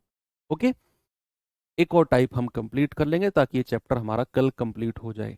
कल थोड़े बड़े बड़े क्वेश्चन हैं, ठीक है। तो भैया रेशियो हमारा हाफ ईयरली, ये जो 25 से 26 रेशियो बना है ना, ये हाफ ईयर छमाई का बना है। तो यहां पर जो भी 3115 और 3515.2 की पावर बनेगी ना, घबराओ मत, वो 25 और 26 की ही कोई पावर बनेगी। 25 और 26 की ही कोई पावर बनेगी। तो मूलधन और मिश्रधन का रेशियो ले लो, ये बनेगा 3125 और ये आ गया 3515.2। अगर मैं पॉइंट हटाता हूं तो एक जीरो यहां पर आ जाएगी, क्योंकि इस जीरो को तो काउंट नहीं भी करोगे चलेगा, इस जीरो को नहीं भी काउंट करोगे ना चलेगा। पॉइंट के बाद केवल दो मान के चलो, पॉइंट के बाद एक ही डिजिट है तो एक जीरो इधर लगा दी। किससे काटें इसको? दो से काट दें क्या? दो से काट दें क्या इसको? अगर मैं इसको दो से काट दूं तो ये बनेगा 2 एकम 2, 1 2 पंजे 10, 2 छिक्के 12, 15,625। ये कटेगा आपका 2 एकम 2, 1 2 सत्ते 14, 1 2 पंजे 10, 1 2 सत्ते 14, 2 छिक्के 12। अब आपको ये सोचना ही नहीं है ये किस किस का क्यूब या फोर्थ पावर बनेगी। आपको दिमाग में एक ही बात रखनी है कि 15,625 जो है ना, ये 25 का क्यूब होता है, 25 का घन। अभी थोड़ी देर पहले हमारा जिक्र आया था वो इसी क्वेश्चन में। 25 का क्यूब कितना होता है? 25 का क्यूब है आपका 15,625। तो आंख बंद करके कह दो कि रेशियो हमारा 25 से 26 था, तो अगर ये 25 का क्यूब है तो इसको 26 का क्यूब बनना पड़ेगा। कैलकुलेटर में निकाल लो, 26 का क्यूब ही है ये 26 का क्यूब भाई, इसकी और कोई ऑप्शन ही नहीं है, क्योंकि रेशियो हमारा 25 से 26 चल रहा है एक छमाई वर्ष का। तो दो बार का फिर 25 से 26, तीन बार का फिर नीचे 25 से 26 मल्टीप्लाई होती चली जाएंगी। इसीलिए अगर ये 25 का क्यूब है तो इसे 26 का क्यूब बनना पड़ेगा। तो ये आपका समय आ गया, जो पावर है यही आपका समय है। 3 छमाई वर्ष, 3 छमाई वर्ष, क्योंकि ब्याज को हम अर्धवार्षिक ले रहे हैं ना, तो 3 छमाई वर्ष। लेकिन उसने वर्ष में पूछा है, कितने समय, और वो भी वर्षों में। तो भैया 3 छमाई वर्ष का मतलब होता है 1.5 साल। भाई जो पावर आई है ये छमाई वर्ष आएगी, ये पूरा समय 3 साल नहीं है, ये छमाई वर्ष है जो पावर है, क्योंकि ब्याज को हम अर्धवार्षिक लगा रहे हैं। तो जो पावर आएगी वो छमाई वर्ष आएगी, छमाई वर्ष आएगी वो, ठीक है। क्योंकि ब्याज को हम अर्धवार्षिक लगा रहे हैं, 4% अर्धवार्षिक दर ही तो ली थी हमने। तो ये 3 छमाई वर्ष, 3 6 6 महीने मिलके कितना बनाएंगे? 1.5 साल बनाएंगे। Option number B. लोग नजदीक तक तो पहुंचे लेकिन गलत कर गए, तो 3 साल आंसर दे रहे हैं लेकिन गलत है वो, क्योंकि यहां ब्याज अर्धवार्षिक लग रहा है और हमसे समय वर्ष में पूछ रहा है, ठीक है। आगे चलें, चलो ये टाइप अब एंड होता है, ये हमने करा दिया है। और अब हम चलते हैं थोड़ा सा आगे। थोड़ा सा आगे देखो, हमने एक टाइप के क्वेश्चन किए थे साधारण ब्याज में कि कोई पैसा n गुना होता है तो वहां पर मिलने वाला प्रतिशत ब्याज n-1 इंटू 100%। याद है कि नहीं? साधारण ब्याज में कोई धनराशि 4 गुना हो गई 6 वर्षों में, तो 5 गुना कितने वर्षों में होगी? इस तरह के क्वेश्चन। अब सेम इसी तरह के क्वेश्चन आपको कंपाउंड इंटरेस्ट में भी मिलने वाले हैं, लेकिन वो कितने गुना का प्रतिशत ब्याज नहीं निकलेगा, क्योंकि कंपाउंड इंटरेस्ट में चीजें चलती हैं मल्टीप्लाइंग फैक्टर। मल्टीप्लाइंग फैक्टर, एक वर्ड मेरे मुंह से निकला, मल्टीप्लाइंग फैक्टर। इसके बारे में पहले थोड़ा सा देखते हैं। Multiplying multiplying factor, multiplying factor, ठीक है, या फिर आप गुणांक भी कह सकते हो, ठीक है, आप इसे गुणांक भी बोल सकते हो। इसको शॉर्ट फॉर्म में हम एमएफ बोलेंगे, एमएफ बोल। मल्टीप्लाइंग फैक्टर या एमएफ क्या होता है जरा देखना। सपोज अगर मैंने आपसे बोला कि भैया कोई धनराशि है मेरे पास P, कोई मूलधन है मेरे पास P, और भाई वो 2P हो गया, वो क्या हो गया? 2P हो गया। तो मेरे पास कोई पैसा था P और वो 2P हो गया, तो किस संख्या से ये मल्टीप्लाई हुआ? That is called multiplying factor. ये मूलधन P से 2P हुआ, किस नंबर से मल्टीप्लाई होकर ये 2P बना? आप साफ साफ कहोगे कि सर यहां तो साफ दिख रहा है कि ये P हमारा 2P बन गया, तो ये तो मल्टीप्लाई बाई 2 हुआ है, एंड यही आपका मल्टीप्लाइंग फैक्टर होता है। जिस संख्या से मल्टीप्लाई होकर संख्या 2P बनी है वही हमारा मल्टीप्लाइंग फैक्टर। इसको निकालने का एक और तरीका है कि जो बड़ी संख्या है 2P उसे ऊपर रखो, और जो छोटी संख्या है P उसे नीचे रखो। P से P कट गया, आप कहोगे सर मल्टीप्लाइंग फैक्टर हमारा 2 आ गया। ऐसे भी इसको निकाल सकते हैं, ऐसे भी हम इसको निकाल सकते हैं। जैसे बच्चे, अगर मैं आपसे कहता हूं कि कोई धनराशि है, कोई धनराशि है मेरे पास, मैंने कहा वो 625 से 625 से 2 साल में 2 साल में 729 हो गई, 2 साल में 729 हो गई। 625 से 2 साल में कितना हो गई? 729 हो गई। तो इसका मल्टीप्लाइंग फैक्टर 2 साल का निकलेगा। इसका मल्टीप्लाइंग फैक्टर कितना निकलेगा भाई? 2 साल में 729 हुई है ना, तो 2 साल का मल्टीप्लाइंग फैक्टर क्या हो गया? बड़ी संख्या ऊपर रखो और छोटी संख्या 625 नीचे रखो, कि 2 साल का मल्टीप्लाइंग फैक्टर आपका 729/625, यानी कि ये पैसा है, ये 2 साल में 625 बढ़ के 729 हो गया। दिस इज कॉल्ड 2 साल का मल्टीप्लाइंग फैक्टर। बात क्लियर है? यस, ये भी क्लियर है। ऐसे ही अब सवाल पे एक बार मैं आपको लेके चलता हूं, ठीक है? या सवाल पे ले चलने से पहले थोड़ा सा आपको मैं और डिटेल में लेकर जाना चाहता हूं। हालांकि सवाल तो इजी है, लेकिन जितना डिटेल में जाओगे ये सवाल में उतनी क्लैरिटी आपको मिलेगी। अभी मल्टीप्लाइंग फैक्टर की थोड़ी सी बेसिक नॉलेज हमने ली, अभी हम सवालों पे जाएंगे ना, और इससे अगला टाइप तो कंप्लीटली मल्टीप्लाइंग फैक्टर के ऊपर है। ये तो उतना नहीं है, लेकिन इससे अगले वाला टाइप पूरा मल्टीप्लाइंग फैक्टर पे है। जैसे मैंने आपसे कहा कि कोई धनराशि है मेरे पास P, और वो हो गई 2P, वो हो गई 2P कितने साल में? मैंने कहा 2 साल में। 2 साल में 2P हो गई, और चक्रवृद्धि ब्याज की बात है। अब समझना, ये है असली इस टाइप की बात, इस टाइप में जो हम पढ़ने वाले हैं। मैंने कहा मेरे पास कोई धनराशि है P और वो हो गई 2P कितने साल में? 2 साल में, चक्रवृद्धि ब्याज पर। इस बात का मतलब है कि अगर कंपाउंड इंटरेस्ट वर्ड जुड़ गया ना, और कोई धनराशि 2 साल में P से 2P हो गई, इसका मतलब है वो हर 2 साल में डबल होती चली जाएगी। हर 2 साल में, क्योंकि यहां मल्टीप्लाइंग फैक्टर कितना निकल के आया, यहां मल्टीप्लाइंग फैक्टर 2 का निकल के आया। यानी कि p को आपने 2 से मल्टीप्लाई किया और वो 2p बन गया। कितने साल में? 2 साल में। तो ये अगले 2 साल में भी, अगले 2 साल में भी मल्टीप्लाइंग फैक्टर 2 का ही रहेगा, ये हो जाएगा 4p। भैया अगले 2 साल में भी ये मल्टीप्लाइंग फैक्टर 2 का रहेगा, ये हो जाएगी 8p। अगले 2 साल में भी, अगले 2 साल में भी ये मल्टीप्लाइंग फैक्टर 2 का, यानी कि आपको एक बार अगर मल्टीप्लाइंग फैक्टर मिल गया ना 2 साल का, जैसे आपने देखा कि 2 साल का मल्टीप्लाइंग फैक्टर 2 है, क्योंकि ये p से 2p हो रहा है, तो ये हर 2 साल में डबल होता चला जाएगा। हर 2 साल का मल्टीप्लाइंग फैक्टर 2 है, तो अगली 2 साल में भी डबल, अगली 2 साल में भी डबल, अगली 2 साल में, यानी कि ये हर 2 साल में डबल होती चली जाएगी।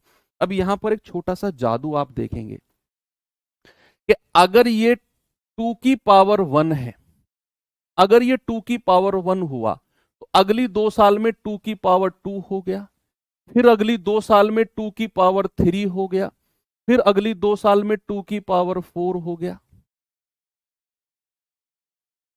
जैसे जैसे आप 2 2 साल प्लस करते जा रहे हो, देखो 2 की पावर 1 कितने साल में हुआ है? 2 साल में।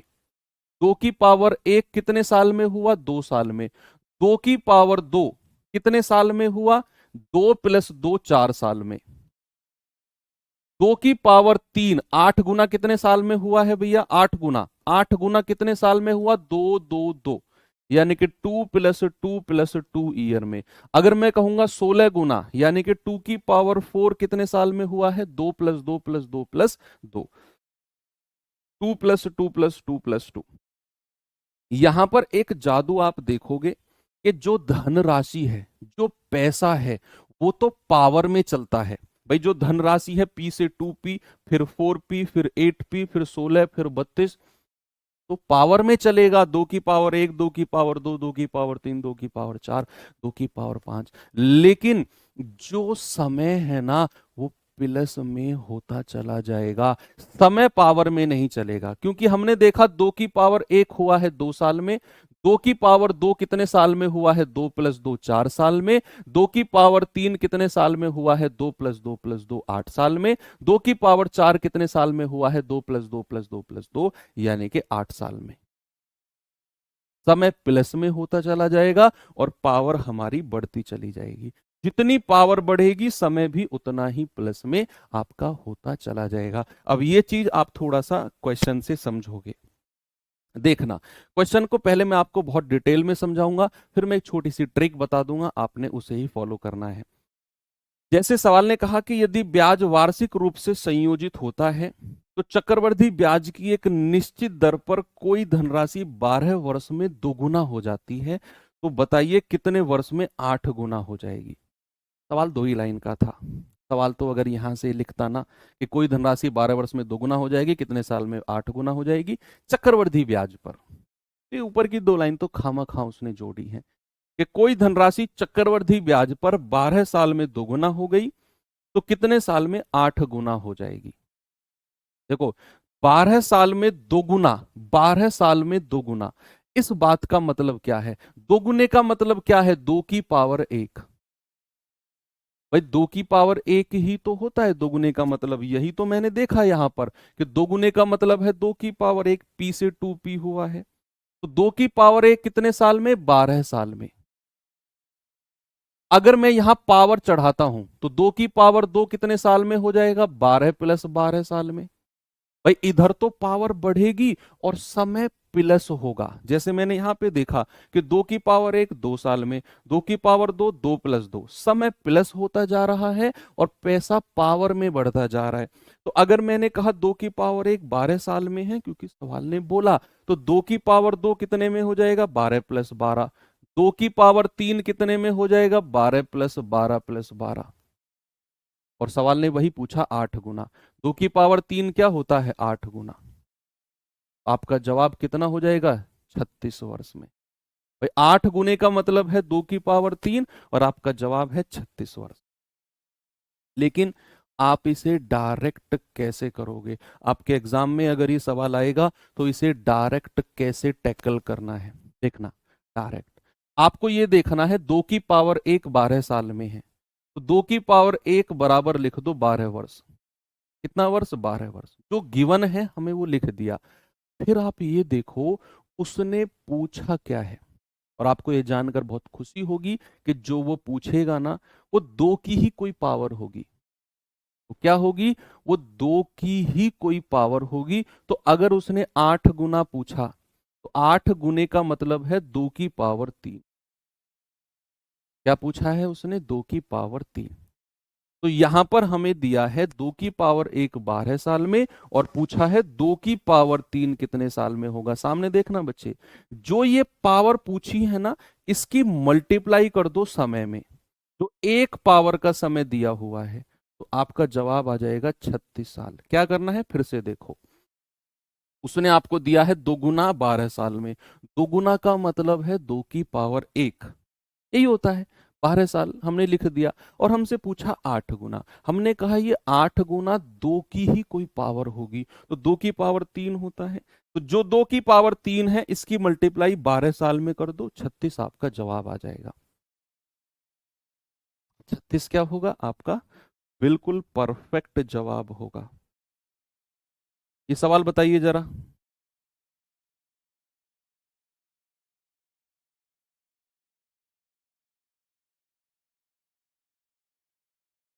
सभी लोग मुझे जवाब बताएंगे।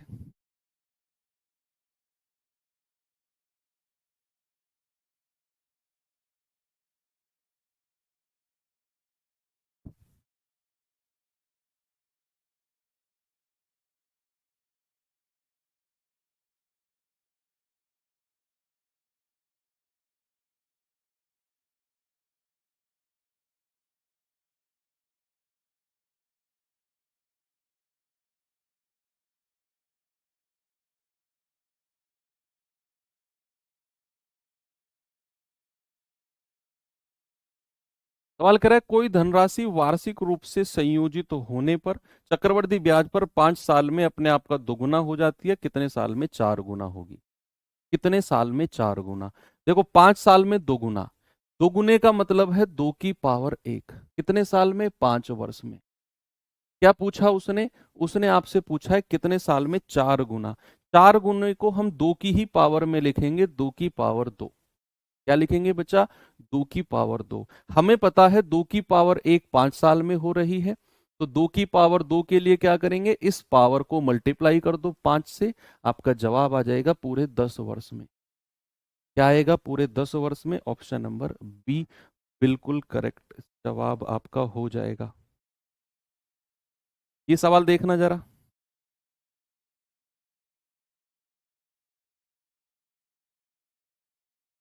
सवाल है एक धनराशि 5 साल में चक्रवृद्धि ब्याज पर स्वयं का 3 गुना हो जाती है, कितने साल में 81 गुना होगी?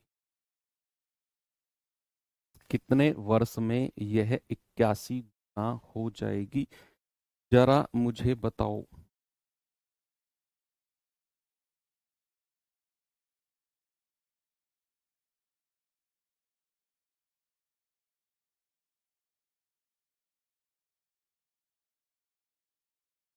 एक धनराशि 5 साल में चक्रवृद्धि ब्याज पर 3 गुना, कितने वर्ष में 81 गुना?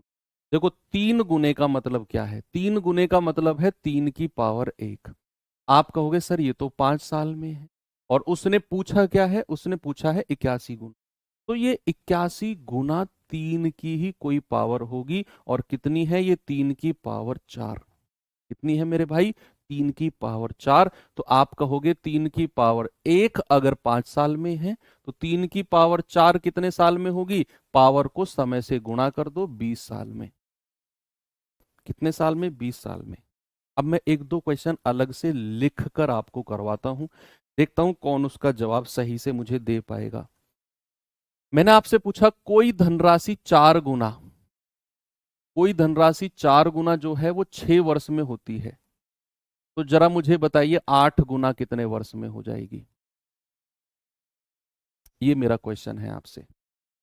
देखता हूं, कोई धनराशि 4 गुना अगर 6 वर्ष में है, तो 8 गुना कितने वर्ष में हो? बताइए। इसका जवाब घूम जाओगे, पक्का घूम जाओगे।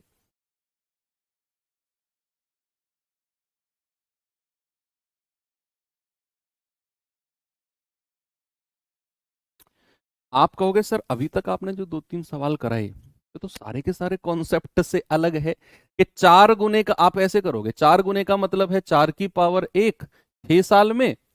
तो सर 8 तो 4 की कोई पावर होता ही नहीं है भाई। आप 4 की पावर 2 भी करोगे तब भी ये 16 होता है, 4 की पावर 3 करोगे तब भी ये 64 होता है। तो 8 तो 4 की कोई पावर बनी ही नहीं। अब तक तो आप सर यही कहते आए हो कि जो भी बनेगा वो भैया उसी की ही कोई पावर बनेगा। जैसे 81 जो है वो 3 की ही कोई पावर है सर। यहां पर जो 4 है वो 2 की ही कोई पावर है, दुगनी धनराशि हुई।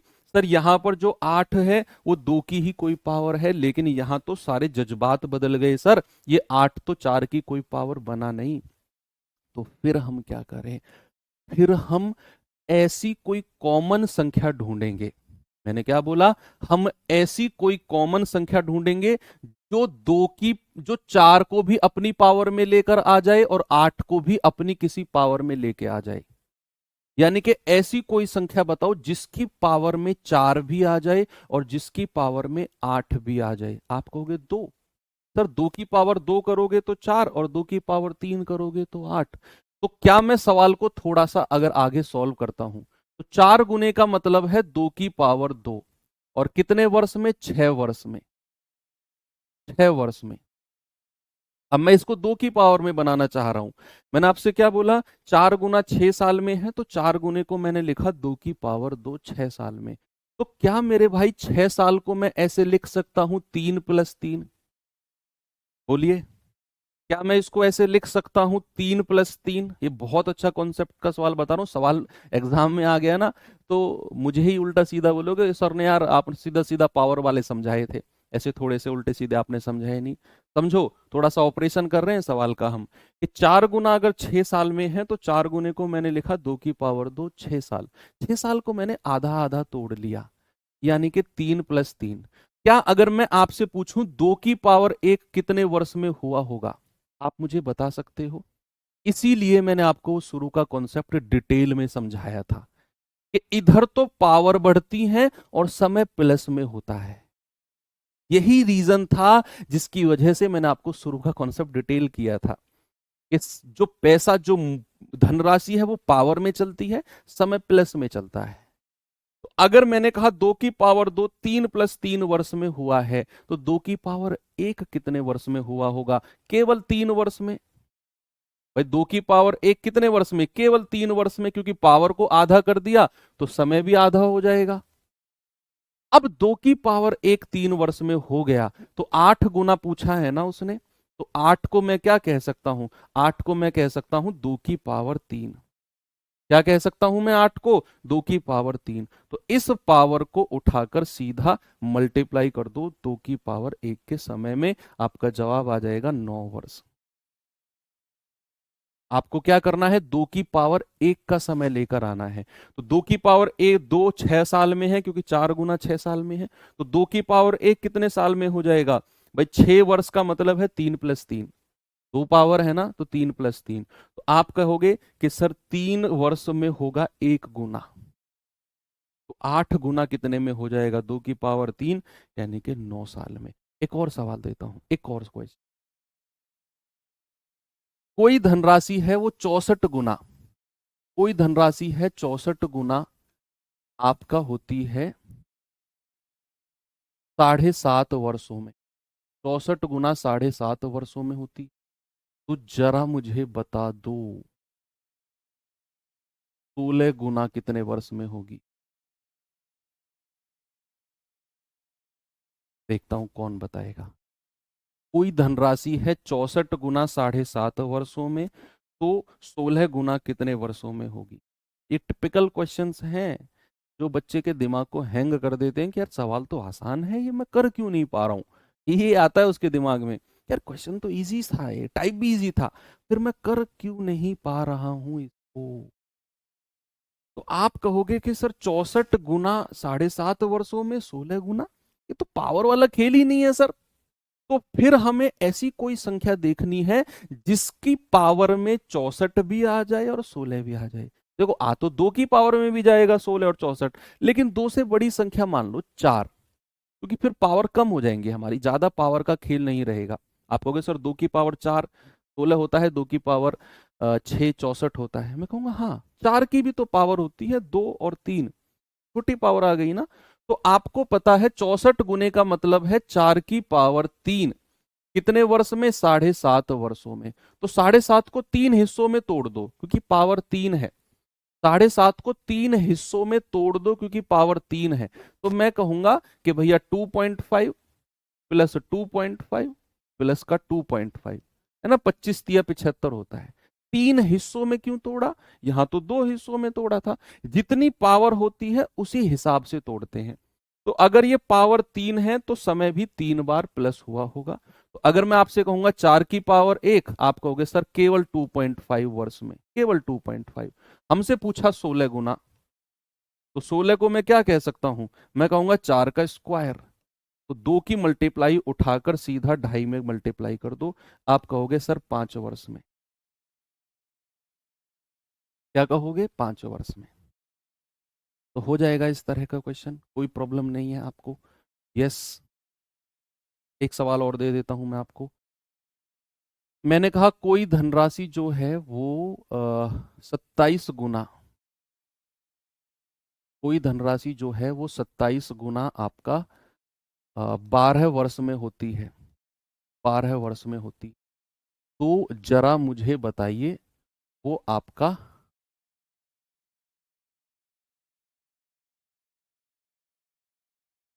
16 वर्ष में कितने गुना हो जाएगी? 16 वर्ष में कितने गुना हो जाएगी, ये आपको बताना है। कितने गुना? 16 वर्ष में, ये आपको बताना है। इस बार आपसे गुना पूछ लिया उसने कि 27 गुना अगर 12 साल में होती है तो 16 साल में कितने गुना हो जाए। देखता हूं, आपका पूरा का पूरा कॉन्सेप्चुअल क्वेश्चंस है ये, और रटने वाली आदत खत्म हो जाएगी आपकी, तो उठाकर पावर को मल्टीप्लाई कर दे, क्योंकि सवाल किसी भी तरीके से पूछ सकता है। तो आपको ये देखना है 27 को मैं क्या लिख सकता हूं? 27 को मैं लिख सकता हूं 3 का क्यूब। और अगर मैंने 27 को 3 का क्यूब लिखा तो इस समय को भी 3 बराबर हिस्सों में तोड़ो। मैंने 27 को मैंने 3 का क्यूब लिखा है तो समय भी 3 हिस्सों में टूटेगा, क्योंकि जितनी पावर है समय भी उतनी बार प्लस हुआ होगा। तो हम कहेंगे 4+4+4, 4+4+4, 12 साल में कितना? 3 की पावर 3। तो अगर उसने पूछा है 16 साल, तो अगर मैं एक काम कर दूं, अगर मैं इधर एक और प्लस कर दूं 4, भाई 4×3 = 12 तो मेरे पास है। अगर मैं एक और 4 प्लस कर दूं इधर, तो क्या इधर मैं एक पावर और प्लस करूंगा पावर में? यस और नो? आप कहोगे हाँ जी सर ये तो बात समझ में आ गई। तो अगर मैं कहूंगा 3 की पावर 1 प्लस 4 आपने कर दिया, तो ये हो गया 3 की पावर 3 और 1 4, और ये टोटल 4×4 = 16 साल में जो आपसे पूछा था। तो 3 की पावर 4 का मतलब है 81 गुना। बात क्लियर हुई? नहीं हुई तो फिर से सुनो। मैंने आपसे क्या बोला? उसने बोला 27 गुना 12 साल में, तो 16 साल में कितने गुना? तो मैंने कहा 27 को पावर की फॉर्म में लिखो। आपने कहा 3 की पावर 3, 3×3 = 9 ओ सॉरी 4 उल्टा लिख दिया। नहीं सही तो लिखा है। 27 को लिखा 3 की पावर 3, 3×3 = 27, और 3 पावर लिखा है तो 12 को भी 3 हिस्सों में तोड़ना है। 4+4+4, इसका मतलब है 4+4+4 और 3×3 × 3। तो अगर मैं 16 साल पे जाना चाह रहा हूं तो एक और 4 प्लस करूंगा मैं, इधर एक पावर और प्लस हो जाएगी, इधर एक 4 प्लस किया, इधर एक पावर प्लस हो गई। तो 3 की पावर 4 16 साल 81 गुना। इससे बाहर सवाल आपसे पूछ ही नहीं सकता। ये हाईएस्ट लेवल है जो मैंने आपको अब हैंड रिटन में करवाए हैं। ठीक है, एक सवाल अब मैं आपको होमवर्क दे देता हूं बच्चे, आपको ये खुद से करना है, और कल हम अपनी शुरुआत यहीं से करेंगे और इस चैप्टर को एंड कर देंगे। कल कंपाउंड इंटरेस्ट चैप्टर आपका खत्म हो जाएगा। थोड़े से बड़े बड़े से एक दो टाइप हमारे बचे हुए हैं। जो मल्टीप्लाइंग फैक्टर की मैंने आपको थोड़ी सी नॉलेज दी, वो मल्टीप्लाइंग फैक्टर की शुरुआत हम कल आके करेंगे। ठीक है, तो क्योंकि अगला टाइप जो मैं अब कराने वाला हूं वो completely depend on multiplying factor है। ठीक है, तो मिलेंगे कल। Thank you, have a nice day, जय हिंद।